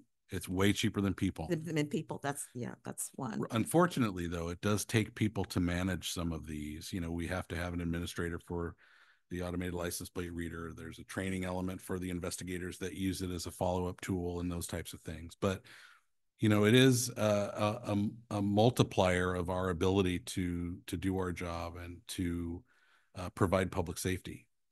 There's a lot of fair concern about privacy, Big Brother. You know, what are the areas of concern? I struggle as your chief with the phone calls that I get daily. What are you doing to prevent another catalytic converter getting stolen from my car? Yeah. What are you doing to prevent another stolen vehicle from this neighborhood, that neighborhood?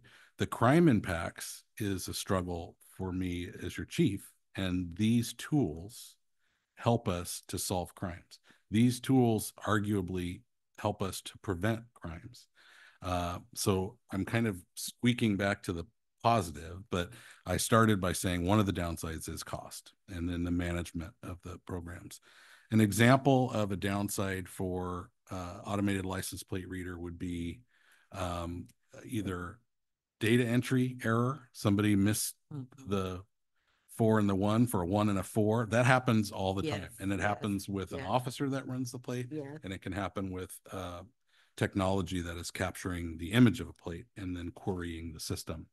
So there's always the data, the human error of data entry. So, you know, that looks like a police officer pulling somebody over and then they're going through the stolen vehicle routine only to discover that it was a data entry. Here's my paperwork. This is my car. And that happened on my shared drive. That actually happened. Yeah. Or it wasn't taken out of the system.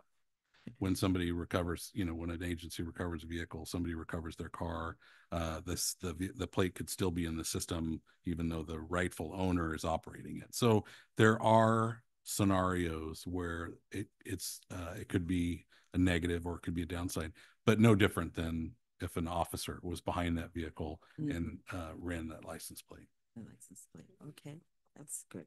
Okay. Well, are you done, Ms. Locke? So my recommendation is we need more study. More study. Yes. Okay. And Member DeViti? Just one more thing. You know, we have a city that's growing. You know, we just approved the Northgate project, 1,400 units. I feel like it's time to get ahead of, you know, safety and preventive and using technology, knowing how hard it is to recruit officers and train, you know, retain. I think technology is probably the way to go with policy in place and research. So I think, like, you know, this is the right time to make these decisions, I feel, if we want to kind of protect our city. So I think we should think very carefully and consider, you know, the options that's available. I'll share one more thing downside about the camera. When I was doing my research, apparently if it's a 2-lane road, they only see 1 lane. Like the camera doesn't capture both. So that's another thing. But I mean, I'm sure that's a small thing, but just in case you're curious, that's another thing that these cameras do. Well, overall, I don't want to repeat what I said, but thank you for your report. Excellent. I think we are closing that topic, and thank you so much, Sergeant Graham. We appreciate it, and Chief, for your input. We could take a 30-second break to toggle the interpreter. We're toggling.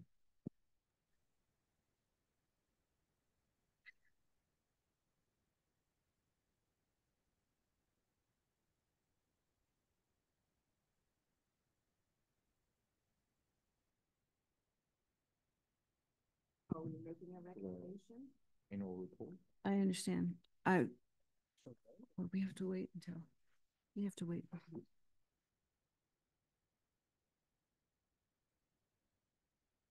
Thank you. We're good. It's been pointed out to me that I failed to ask if there's a recommendation from the committee in terms of accepting the report. So would you call the roll? I think we usually just. Yeah, no, there's no, we don't do eh, that. yeah, except we just record your feedback, recommendations, suggestions, and then we will put that in the annual report. But if you're recording you're recording our feedback, but not our full committee recommendations. Correct. In the report. So that's. We're gonna address that at the annual report. Yes, we are. Okay, thank you. Which happens to be. Great segue. Yes, did you plan that? Okay, so we are now going to talk about the committee schedule for 2025. Is that correct? Okay, so we have in the proposed report, there's a suggested schedule, which I have to find. This year, we had meetings in every month except for June and supposedly December. I would like to hear from, and I'll call on you individually to ask if you want to keep the same schedule, skipping June and December, if you're with your life schedule and your work, if it's better to meet then and not meet another month. Why don't we start with Ms. Valdez? Is there?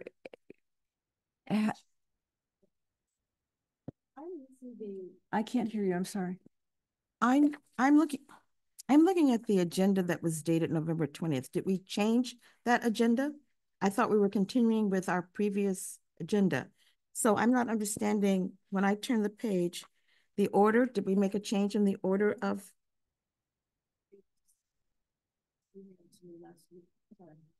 That was emailed to me last week. So that is a change. This is where we are.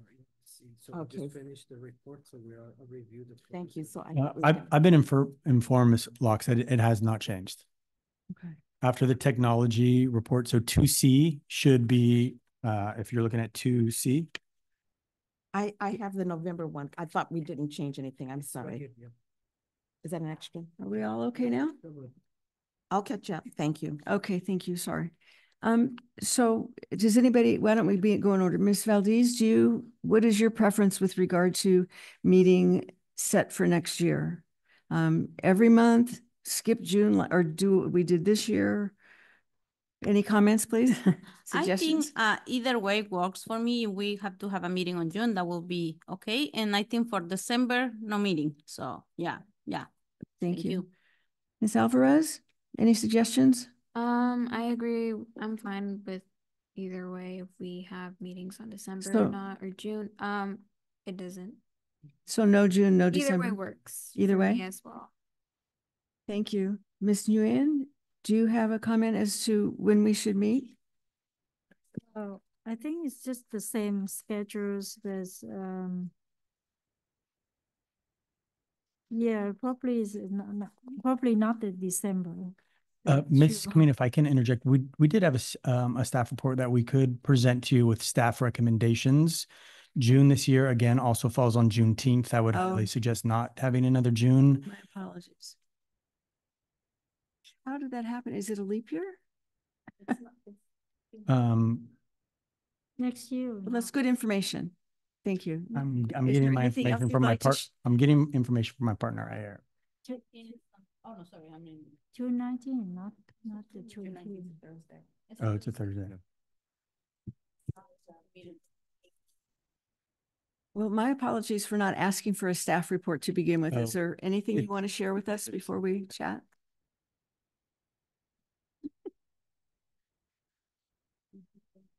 It looks like I'm being told that that's the city holiday out. We're observing it on Thursday. Oh. So Yeah. to be clear, you're saying that if we had a meeting on our Wednesday at that time, it would be the celebration for Juneteenth? No. No Oh, you were conflict. wrong. So we're safe. Okay. I will let Teresa, who's supposed to present, talk. Yes. Ms. Olson, could you please share with us your thoughts before we continue to discuss it? My Good evening, Chair apologies. Karina and fellow PAC members. The staff report was written and it was in conjunction to mirror what was recommended last year by the committee. And the recommendations last year were based upon the Juneteenth holiday falling actually on Wednesday this year, and then also December due to the other statutory holidays. In 2025, Juneteenth is on Thursday. However, the proximity to the holiday would be the day prior, which is why staff made the recommendation to not schedule a meeting for the month of June. Again, for the committee to discuss and make their appropriate recommendations. Thank you. And my apologies for, you'd think after a year I'd have it right. So does that make any difference to your previous comments?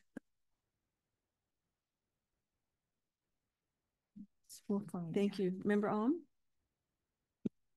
I would like to move our June off to July. Me personally, I tend to travel more in July than versus June. Oh, well, that's important to know. Okay, so we have. Yeah. Okay. I'm flexible, so, member I'm gonna second the July. I only get school breaks during this school break, and a lot of parents, they travel with their kids too. I will be out of the country. And I do not want to miss this, you know, the meetings. You are permitted to miss one now and then for good cause, and probably being out of the country would be, but I understand your suggestion. I don't like missing. I know, it's right. Mr. David. To these folks. Mr. Davidi? I support the December being off. I'm pretty flexible. I'm not sure if we can open up to like the chief and the other people seeing what works for you guys as well, but for me, December for sure, no. The rest I'm flexible. Okay. And what was the last thing you said? I'm sorry. I want to be considerate of their schedule too, but I don't know if we can ask them. Or okay, sure. Okay. Member Ruiz, do you have a suggestion as to schedule? I am flexible. Okay. Yeah, thank you. Ms. Locks? I feel that this year has been a year of learning, and I feel that next year is a year of action. Therefore, I would want to see as many meetings as possible and for this committee to be more active in relating the responses from the community, actually going out in the community and bringing forth those. Therefore, for June, I would say yes to June 18th, because previously, if people work the day before a holiday, that doesn't mean they get that day off also. So I would want to see a working committee date on the 18th. And I'm open to us not meeting in December because that's a full month of holidays and activity of families and so forth. But I am expecting a lot from this committee next year. Okay. So it looks like the only issue that we really have to resolve, and please feel free to give us your opinion, is that people would like to meet in June, so every month, definitely not December. Okay in June, but a suggestion that we don't meet in July because of school vacations and so forth. So how does that fit with your schedule? Yeah, just let us know if you want to do 11 months next year. Okay. And instead of 10, if that's what I'm hearing.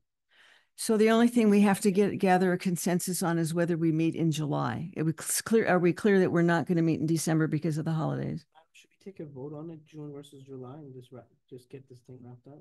Yeah. I'll make a motion to vote June versus July for the committee. What works best? Is there a second that rather than meeting in June, we meet in June and not in July? Is there a second? Actually, can I clarify? Because I think member Locks asked to have either 10 meetings or 11. Maybe we should vote first on having 10 versus 11 before we decide on an off day. Okay, so there's no second to the motion. So is there another, that motion fails, is there another motion regarding how many meetings we should have next year? What number of meetings? Is there a motion? I'll make a motion to vote on 10 versus 11. Is there a second? As to whether we have I'll second that. So the question is, do we have, the motion is that we have 11 meetings instead of 10. Is that what you said? 10 instead of. I'm sorry, you said the motion is that you want 11 meetings and not 10. No, Yeah. 11 10. instead of 10, excuse me. Yeah. My apologies. So again, so the motion is, do you want 11 meetings? We'll decide that first. Is that correct? Madam Chair, Yes. 1 second. Have we addressed the number of meetings we will have per our bylaws? We just need to take a quick check to that. If our bylaws say we have 10, we have to double check that. The bylaws, if I'm correct, can't last year, remember. the bylaws there's no set. We No can set, choose okay, whatever we okay, want. okay. So let's decide first how many meetings we're going to have. So the motion is, shall we have 10 meetings next year? You can't vote. So Ms. Ruiz? I'd be happy to call. Oh, thank you. The vote if you'd like. Member Alm, yes or no to 10 meetings? I vote yes. Member Alvarez, yes or no to 10 meetings next year? No. What was your vote? I'm sorry. Was it no? Member Davidi, yes or no to 10 meetings? Yes. Member Nguyen, yes or no to 10 meetings? 10, sorry. You're voting right now if you want to have 10 meetings next year. Oh, that's instead of yes, 11. Yes. Yeah. So you're changing your vote? Yes, sorry. Apologies for the record. So you, The question is it? yeah, so on the, 11. yes, correct. Yeah, so 10, so it's a yes for Member Nguyen.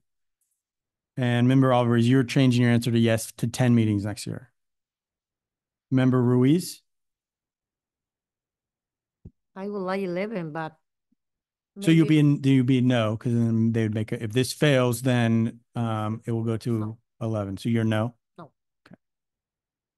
Vice Chair Tokalahi? I voted yes. Chair Kamina? Yes. So there are, motion carries, there are 6 yes votes Okay. to 10 meetings next year. So the next, thank you. So that passes. So the next question is, I think clearly everybody agrees we're not going to meet in December. So are we having the 10th meeting in June or July? Is there a motion? Do we need a motion for that? Yeah, I would make a suggestion to make a motion if you guys have a meeting in July. And then if it's a no, you guys, that would fail, then make a motion to have the meeting in June. So it's either two. Okay. So is there a motion that we meet in July or skip July, whatever you prefer to make? We'll make it skip July. Skip July. Okay. Is there a motion to skip July? I'll make that motion. Is there a second? Second. Okay. So would you call the roll? Yes. Member Alm? I approve. Member Alvarez, to not have a meeting in July. No. Okay. I'm sorry. I think she's confused. Okay. If you vote, you do. Yeah. So that's right. Member Davidi. It's a double negative, so yes. Yes. Member Nguyen. So is that the question is replace the June for the July's or? Yes. If you vote yes, we will not have a meeting in July. Oh, we'll not have meeting in July, but in June, still keep that. Correct. So, well, either. So you say yes for July and no for June. Yes for Yes. July. Member Ruiz. Sí. Yes. Vice Chair Tokalahi. Yes. Chair Kamina. Yes. That motion passes 6-1. Thank you. That was torturous. Sorry. So we will have 10 meetings next year. Yes. It'll be January through June. We'll skip July, and then it will be August through November. Correct. Thank you so much.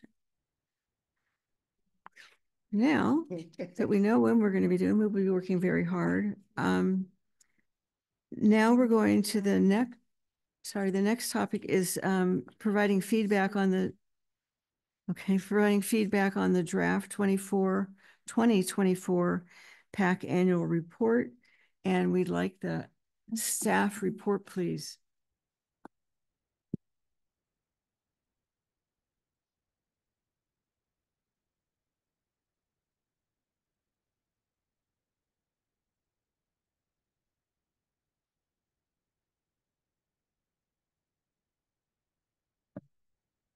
Good evening, Chair Kamina and esteemed members of the PAC.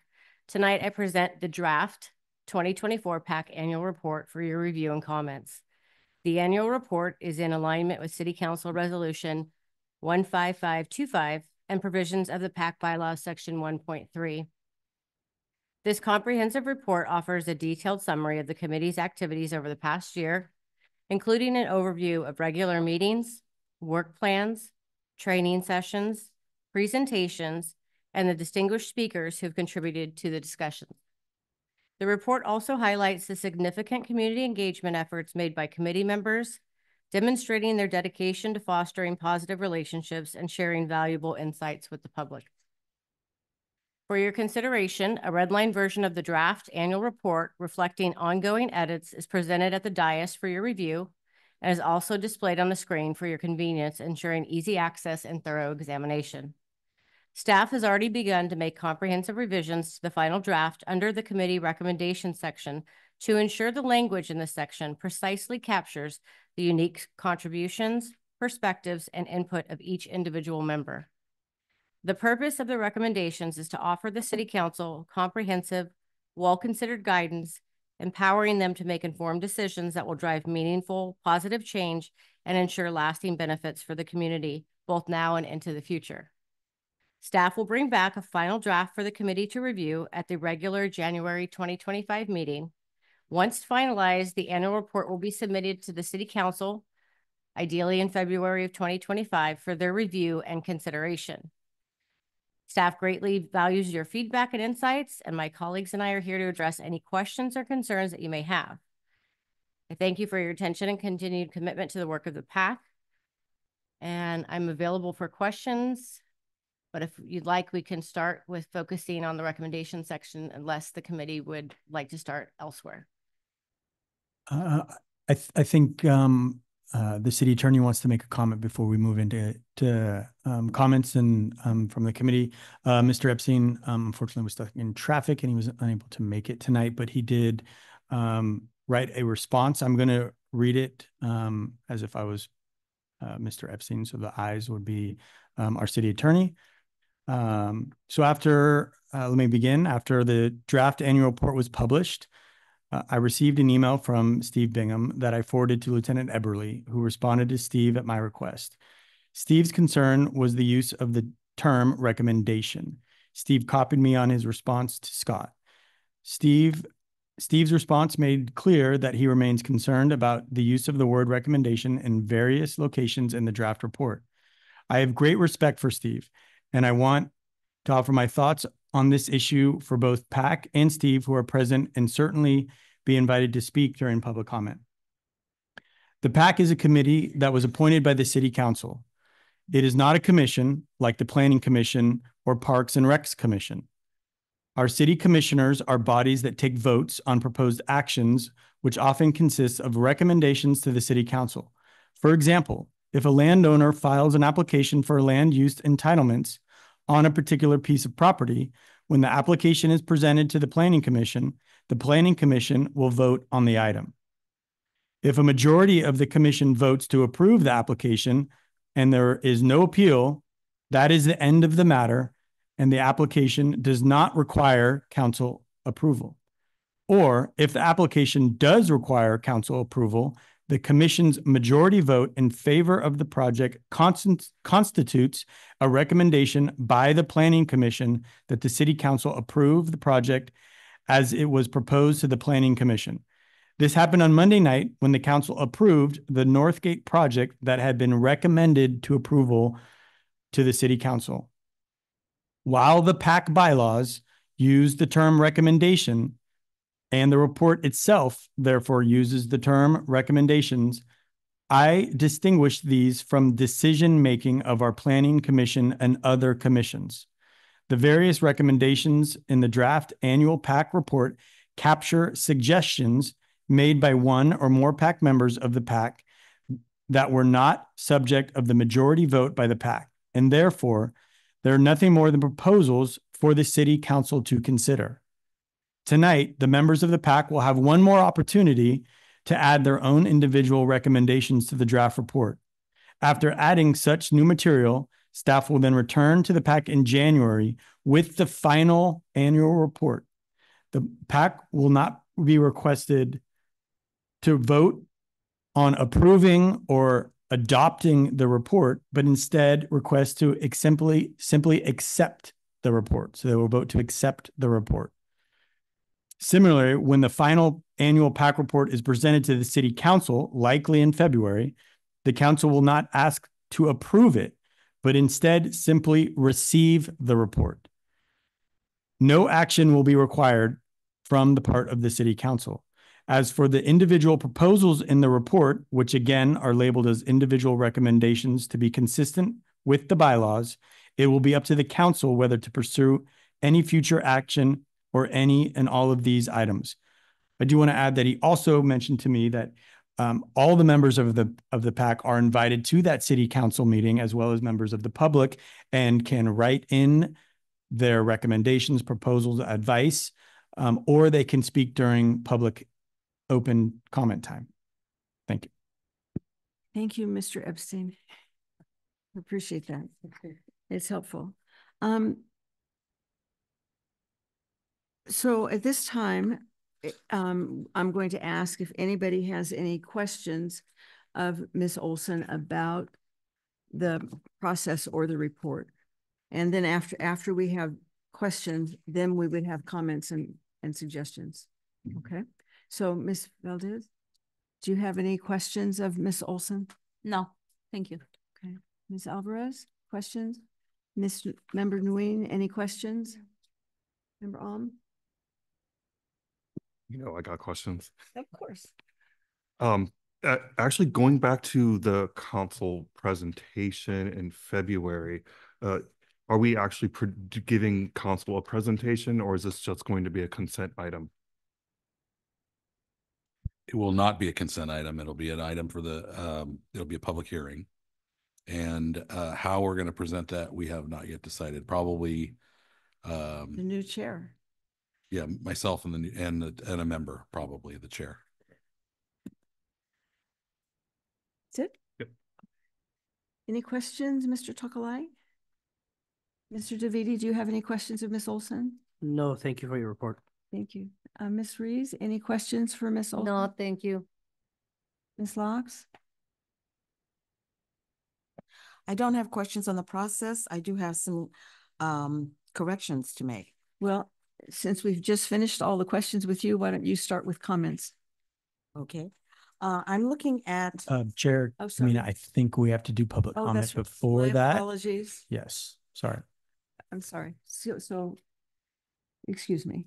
Are there any public questions of Ms. Olson? Not comments, questions. No, it's public comment time. Public comment. Yep, I'm sorry. I'm tired. Sorry. Please, if you have a comment on the topic, come forward.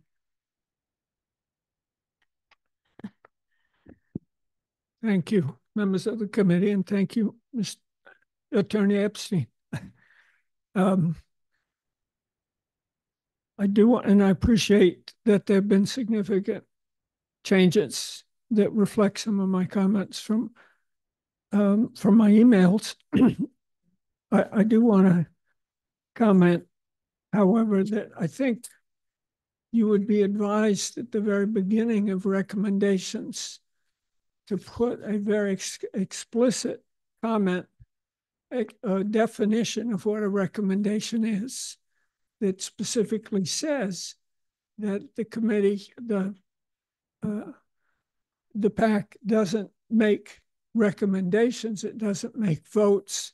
Individual members make recommendations or suggestions, and the report reflects some or all of those recommendations. And I think that would clear the air at the top of the recommendation section so we're not confused.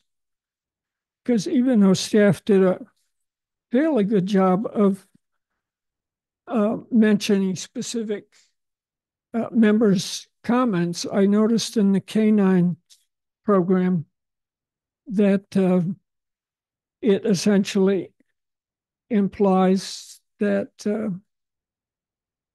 the SRPD has implemented this recommendation, which implies being in this report, that, and there's no mention of individual people who said they were in favor of K-9, because there were others who weren't necessarily in favor. So I do think having a statement at the very beginning of the recommendation section will clarify how this committee works. And I will just mention to Lieutenant Everly, I was noticing there is an ADA advisory committee, not commission. And I don't know whether they take votes either, because he told me before the meeting that because you're a committee and everything else is a commission, that you function differently than the commissions do. So I'm curious how ADA functions, because frankly, I think it would be appropriate as a group that you could take votes, but that's apparently not going to happen. Thank you for your moments again. Thank you, Mr. Bingham. Are there any other public comments on the topic?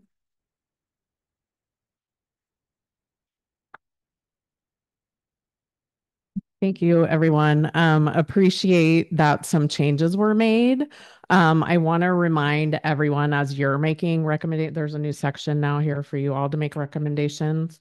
That again, because of systemic, institutional, and individual racism, classism, and ableism, drones and police at school and military weapons all impact people of color, poor people, and people with disabilities at an unfair and alarmingly high rate. So think about that when you're making recommendations on things. I was in shock when I read the first report because my impression was that the police department was making things sound like recommendations that they already wanted to do. And make it look like you all said you wanted to do them. So I really appreciate the going back and changing it and opening it back up. It's been a lot of meetings this year with a lot of big agenda packets, so I don't know how much of everything you all remember. But I do just keep hammering home, like the police department has their opinion. They have their special training. They're experts in certain things. We have heard from Chief Spiller and Lieutenant Everly and Sergeant Graham tonight about things they think will help with policing, and also like your role, because you're our neighbors, right? You're the residents. You're the people who are being protected. We need that voice in the room too, to really think about what is the best way. What does safety and protection look like for all of us? I think one of the things that upset me the most was the part about police back in schools, because Marilyn, who was our youth member on this committee, had asked for a topic about youth and policing and had really shared that a lot of people she knows don't feel safe when police are at school. And then San Rafael has an equity statement, and equity is about centering the voices of the people most impacted. So when you put police on campus, the kids are most impacted. So we should really listen to what they have to say about that when we're designing solutions. Thank you. Thank you. I'm sorry, I don't know your name, but come forward. Yes, hi. My name is Shinji Sakai Ege, and again, I'm a newbie here, but this topic is very important. I'm just learning on the run here, but just want to say that I think it is important for you all to meet every month, regardless of a holiday or whatever is going on in your personal lives.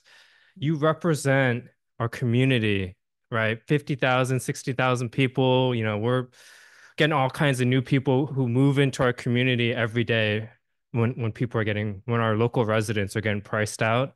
I don't know, you vote on stuff, but you could probably have quorum still. There's so many of you. I would think even if just one or two of you aren't here, you could still have a very effective meeting.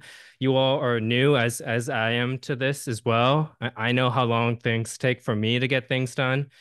just when it's myself, right? So when you have a bunch of people and everyone's got a different idea, how long is that going to take, right? So I encourage you to meet every day and to not have a precedence moving forward for future years of 10, 11 months. It needs to be a precedence of 12 and then go down from there.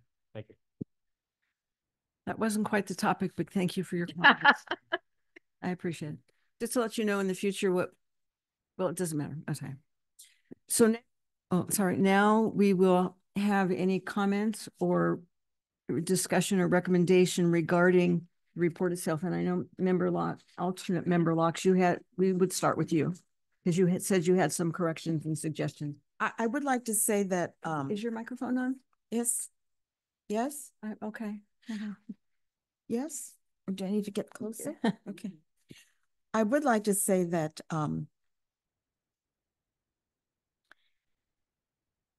I've been doing this since Marilyn's age, okay? So I have a lot of experience in parliamentarian process. And so I viewed this meeting as we recessed and we reconvened. And so I did not read the new information because I expected it to be the same. However, I am looking at the current packet, and the areas that I want to comment on is the Police Advisory and Accountability Annual Report, item 2D. 2B? 2D as in dog. Dog, thank you. And in that area, I have questions about, or there need to be corrections, that the youth and policy and policing occurred in September, not October. And so that needs to be corrected. You know, this page, this one, yeah. And the other was, I think those were the two main ones. Because I was not at the September meeting, and I didn't get to really hear. I wanted to give some input to find out exactly what was going on with the students, what they had to say. So I just wanted to make that correction. It's a typo. Anything else? I'm gonna reserve. Chair Kamina, can I make a 30-second break for interpreting? Sure, thank you.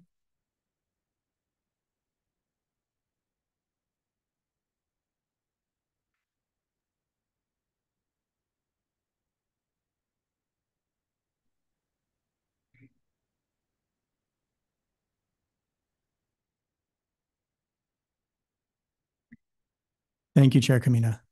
Member Locks, just a reminder, we shouldn't be whispering up it.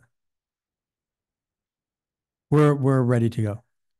What Member Locks is saying is she didn't have an opportunity to review the red line version. Do you have it now? Yeah, I have a copy. Okay. Well, my understanding is we can make our comments now, but individually, we can certainly email suggestions to Ms. Olson, because that would help formulate the report that's going to come in January. Is that correct? So with that would yes, and I can address that. So yes, if you don't have all of your comments available this evening, there's no rush to squeeze them in the next few minutes. The red line version was also reflective of comments that we received between the time the packet went out in anticipation of the November 20th meeting, and comments that we've also received since the November 20th and today's meeting.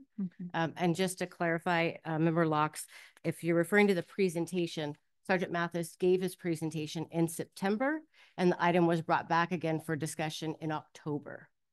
Yeah, but you have okay, brought back for discussion. Yeah. So this is reflecting when it was discussed, not when it was presented?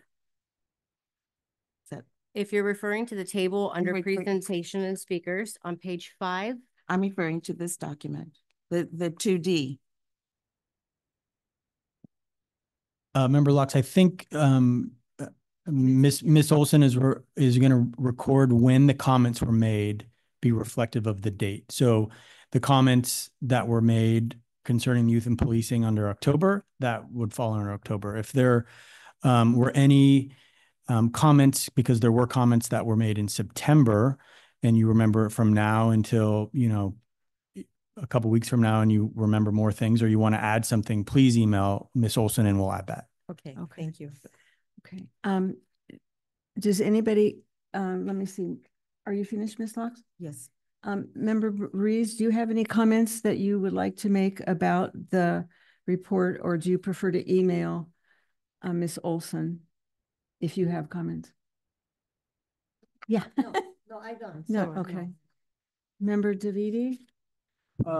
Just a highlight about the SAFE program.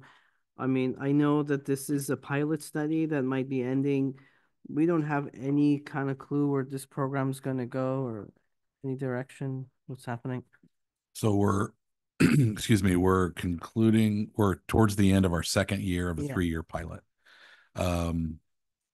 So we are doing all of our homework to try to create a funding mechanism to manage this program in perpetuity. Right now, I don't have that money yet, but we're working on it. Right, because for me, like all these recommendations are important. If I had to prioritize, I would put SAFE on top of the list. I'm sure you guys are working hard, and if there's anything else that we can do or I can do, like how we can get this funding for this, because this is it's such a proven track record, you know.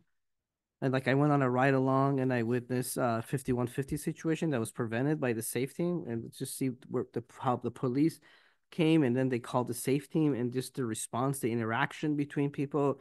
It's such a huge difference, such an asset, and such the direction that we want to go, or I'm seeing us wanting to go.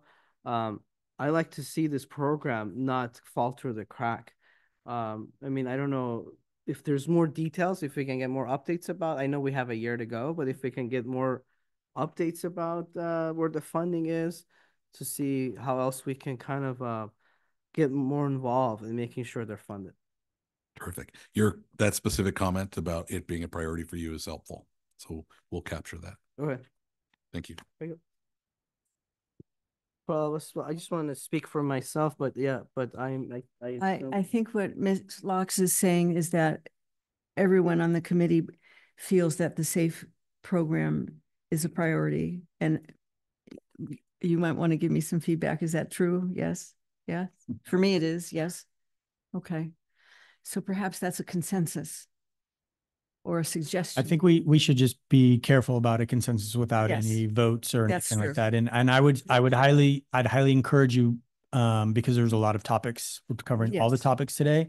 If you feel that you want to make a comment and emphasize what anybody else of your partners said tonight, please email Ms. Olson. We will record it in the final draft of the annual report. Perfect.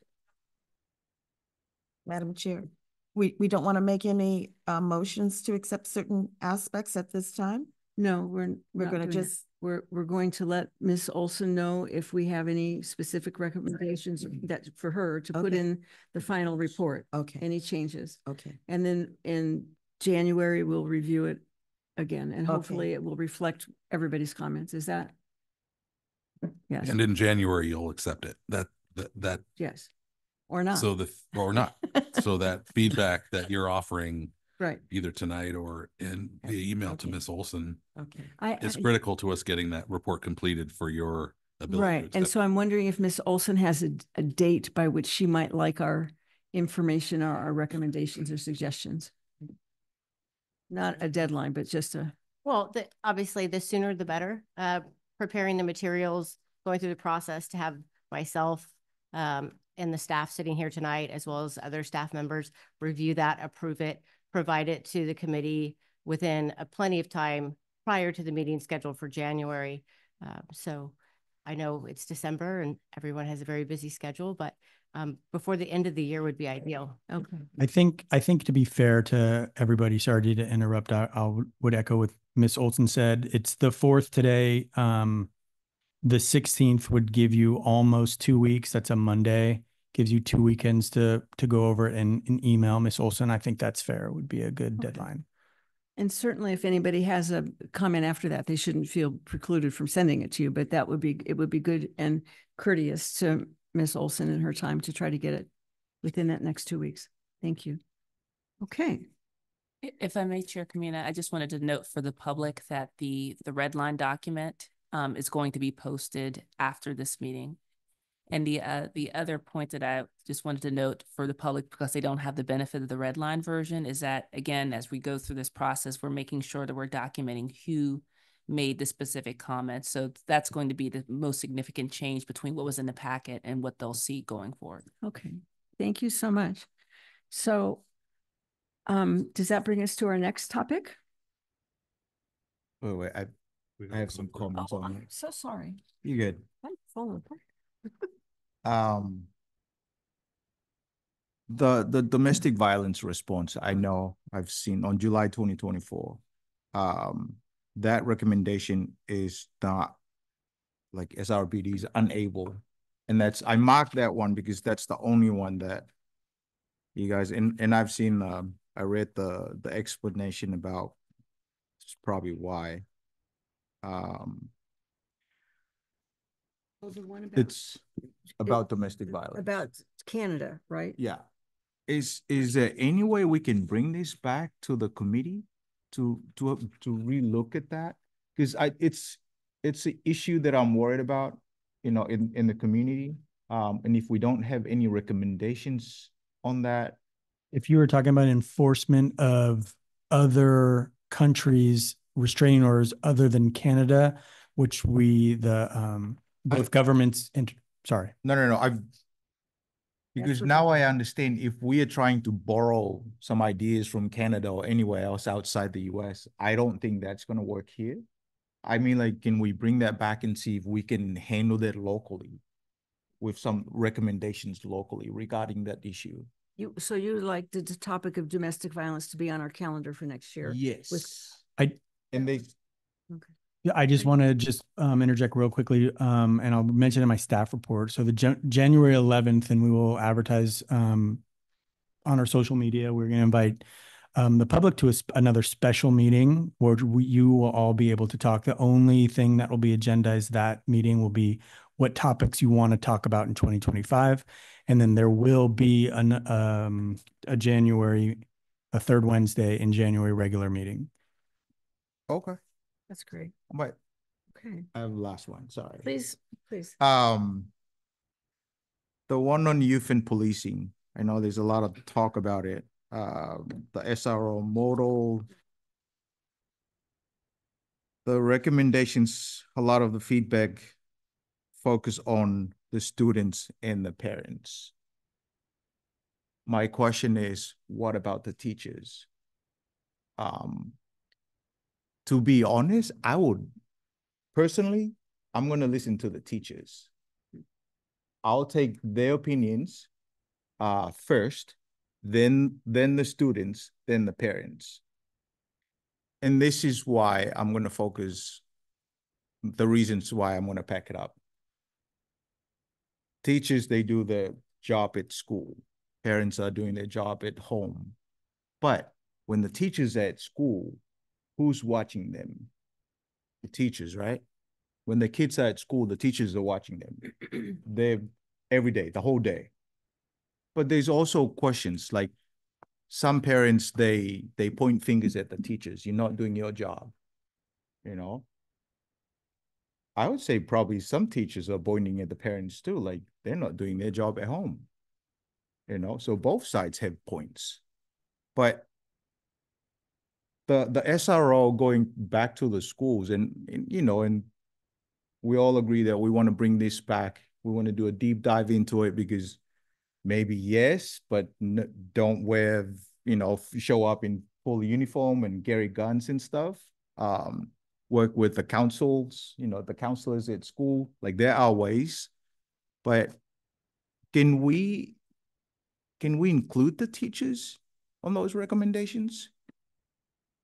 Yeah. Yes. So I would recommend in January, you give staff some direction like you just did. And then, so what we will do if you want to bring back youth and policing with an emphasis on students and teachers feedback, staff will find a way to coordinate those listening sessions with students and teachers.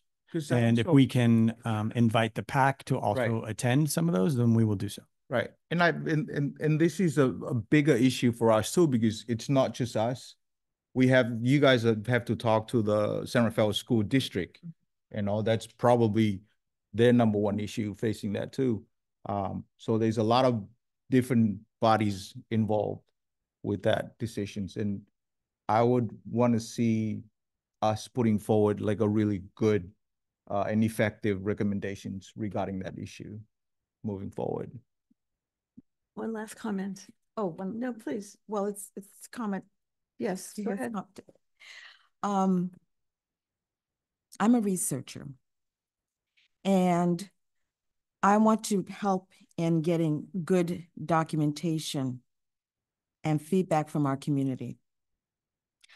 I would like to work with Marilyn on getting information back from the students and the teachers.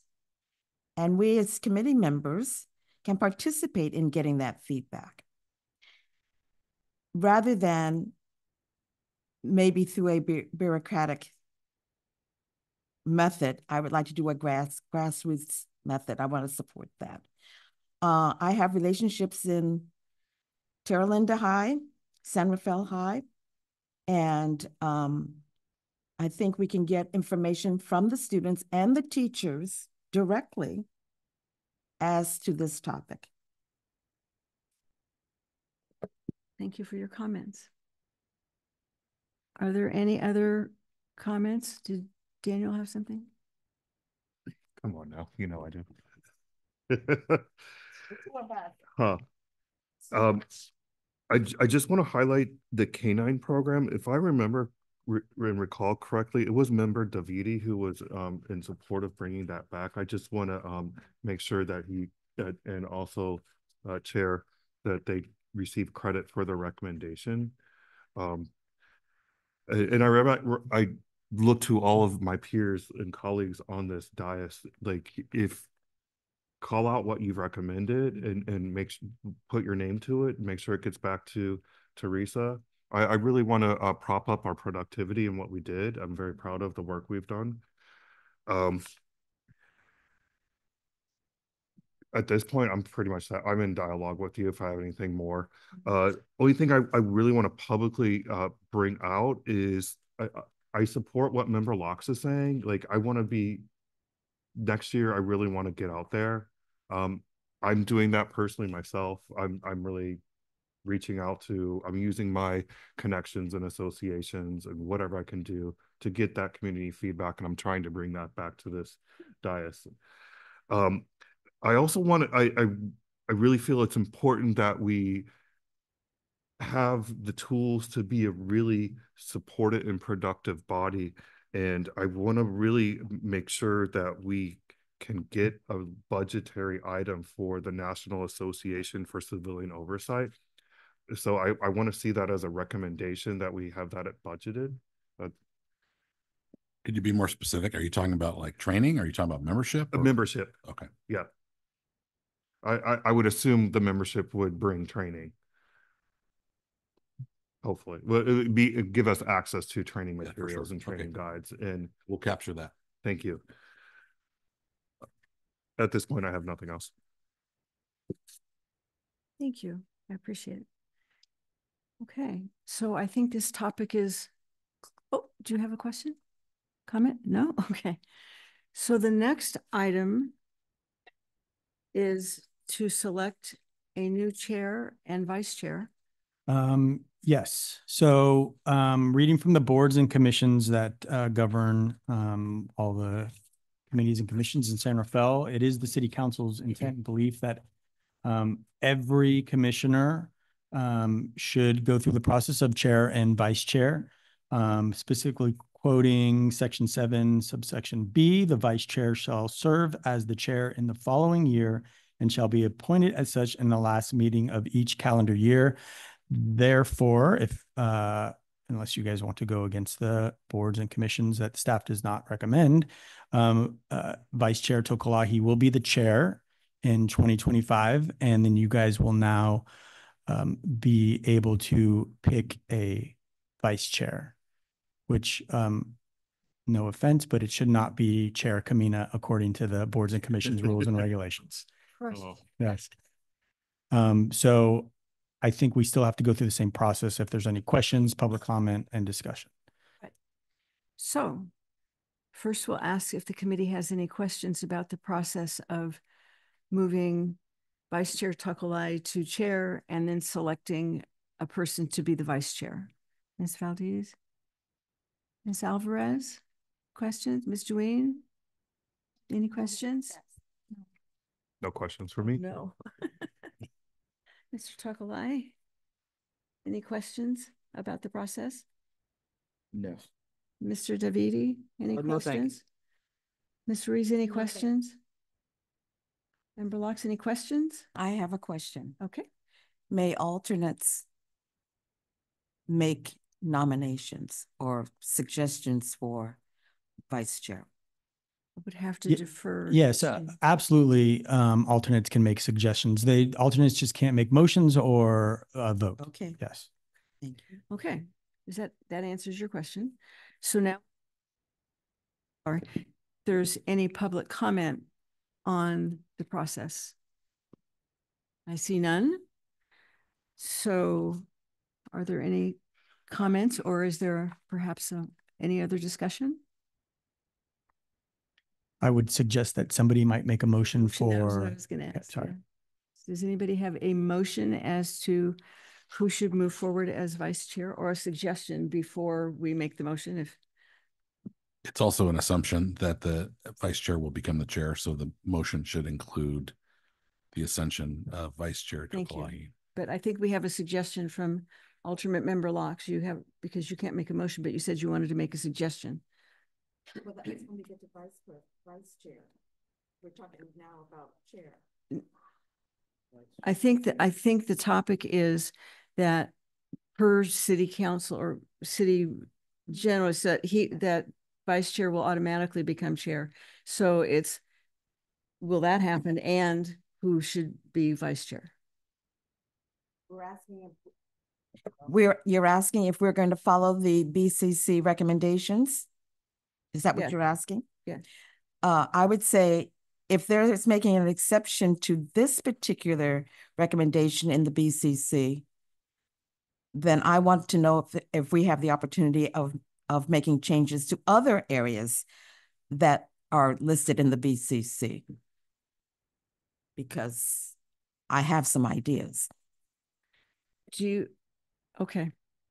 So is there a motion? No, conferring with the city clerk, we should not, we can't make changes. So I would suggest if you have a suggestion on the topic or a discussion piece on the topic, please. But sir, you were the one that said, if we choose to do that. And so that's what I was questioning. You said, if we choose to follow that recommendation is what I heard. Yeah, I'm sorry. I meant if you guys choose to make a motion right now or have a discussion. I apologize. Okay. Is there a motion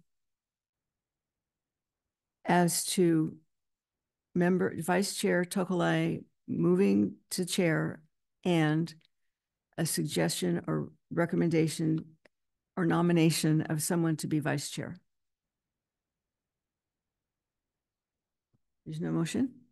I would suggest just having a discussion on who you would like to pick as the next vice chair. And then we have one motion at the end. Okay. I thought we had to have a motion before we could have a discussion, but that's okay.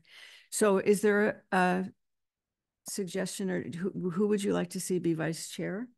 Who's willing to be vice chair?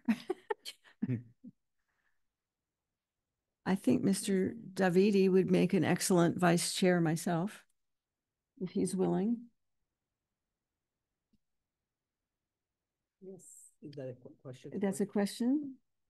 I am open to being the candidate if the panel here votes for it. Okay. I just want it to be a unanimous, Right. The reason why since nobody else made the suggestion, I recall last year when I became chair, there was nomination of both Mr. Davidi and Mr. Tuckeleye to be vice chair.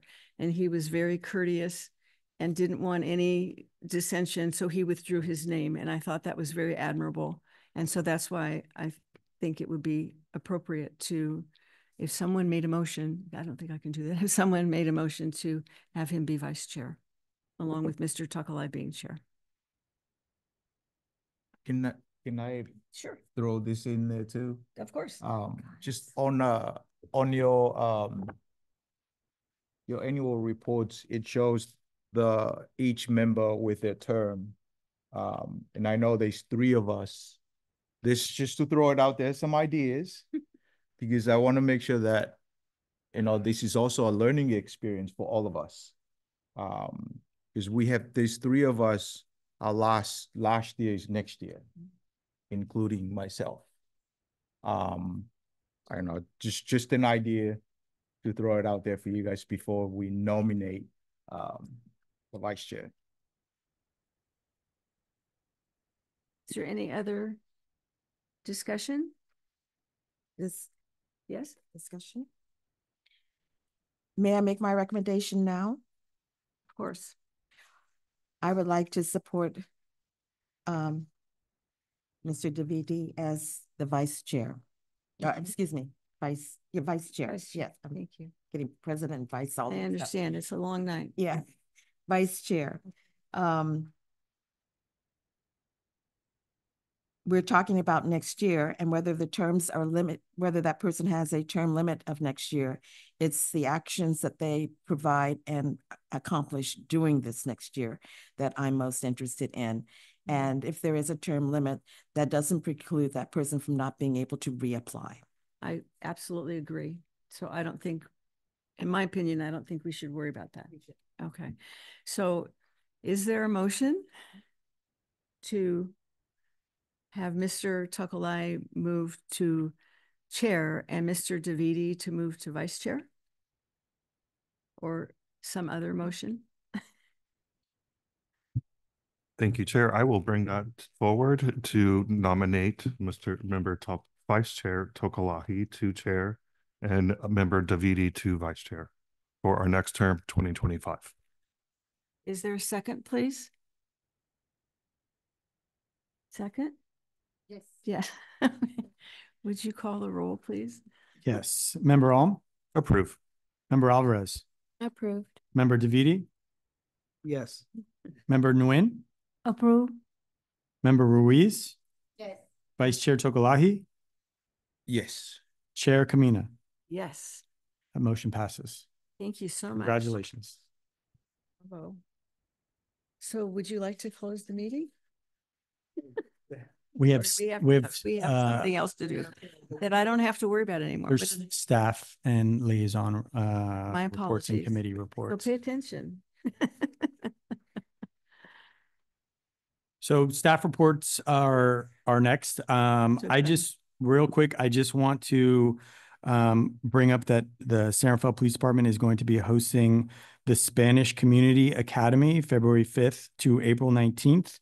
If you know anybody that would be interested, it is an awesome program where you get to do another ride along, and every Wednesday from 6 to 9, you get to hear from a different, not only officer or employee, professional staff, but you also get to explore some of the equipment that we have and learn more details about it. There is also dinner provided. And again, that's from February 5th to April 19th. And the last thing that I have is, I already mentioned it, January 11th will be the special meeting. We will send the committee confirmation next week, as well as starting to publicize it on our social media. And that meeting will be exclusively on what to discuss in the 2025 year. Thank you. And also, I realized that we should have committee reports if any member wants to make a committee. Ms. Valdez, do you have anything that you'd like to report? Not at the moment. Thank you. Okay. Yeah. Ms. Alvarez? Ms. Nguyen? Mr. Alm, Member Alm? 2 things to report back. I attended a monthly meeting of Moms Demand Action for Gun Sense. They were talking about their legislative agenda for 2025. I shared with them that I'm a PAC member of San Rafael PD, and I was very interested in the domestic violence. That's probably the one PAC that I spent the most time in doing a deep dive on policy.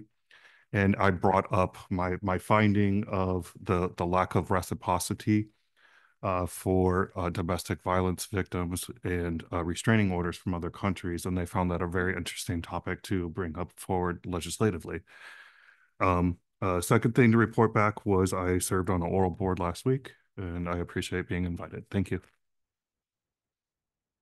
I attended a ceremony for the former chair and executive director, Donna Garsky of the Center for Domestic Peace, was honored by Assemblyman Connolly as being our Assembly District Woman of the Year. It was very moving because she talked about, 20 years ago, we were the two women that were involved in that. So it was very, very moving to be invited to that. And also our former sheriff was honored by the Elks local with the Enrique Camarino Award for helping to prevent drug problems. So those are the two things that I did other than attending my sister at the hospital when she was having a heart attack. Been quite a month. Yeah. Just one. You guys remember Lynn Murphy? She was presenting on the homeless population in the city. Early last month, they have this not monthly, but every other month or quarterly. They have this program. It's called Seeds of Hopes. It's an event where they bring in all kinds of nonprofit that works or affiliated with the homeless population, city officials, the Rotary Club, any organization that have any affiliations with them, they come in. It was at B Street, the communities center. They bring all kinds of services and resources for these folks. They were providing food, so it was a great event. The next one is in January next year, early. So I'll keep you guys posted. It's a very, very nice, it's a big event. And these folks, they're always looking forward for that. They show up in numbers, and every year it's just keep, their numbers just keep getting higher and higher. So yeah. Mr. Davidi?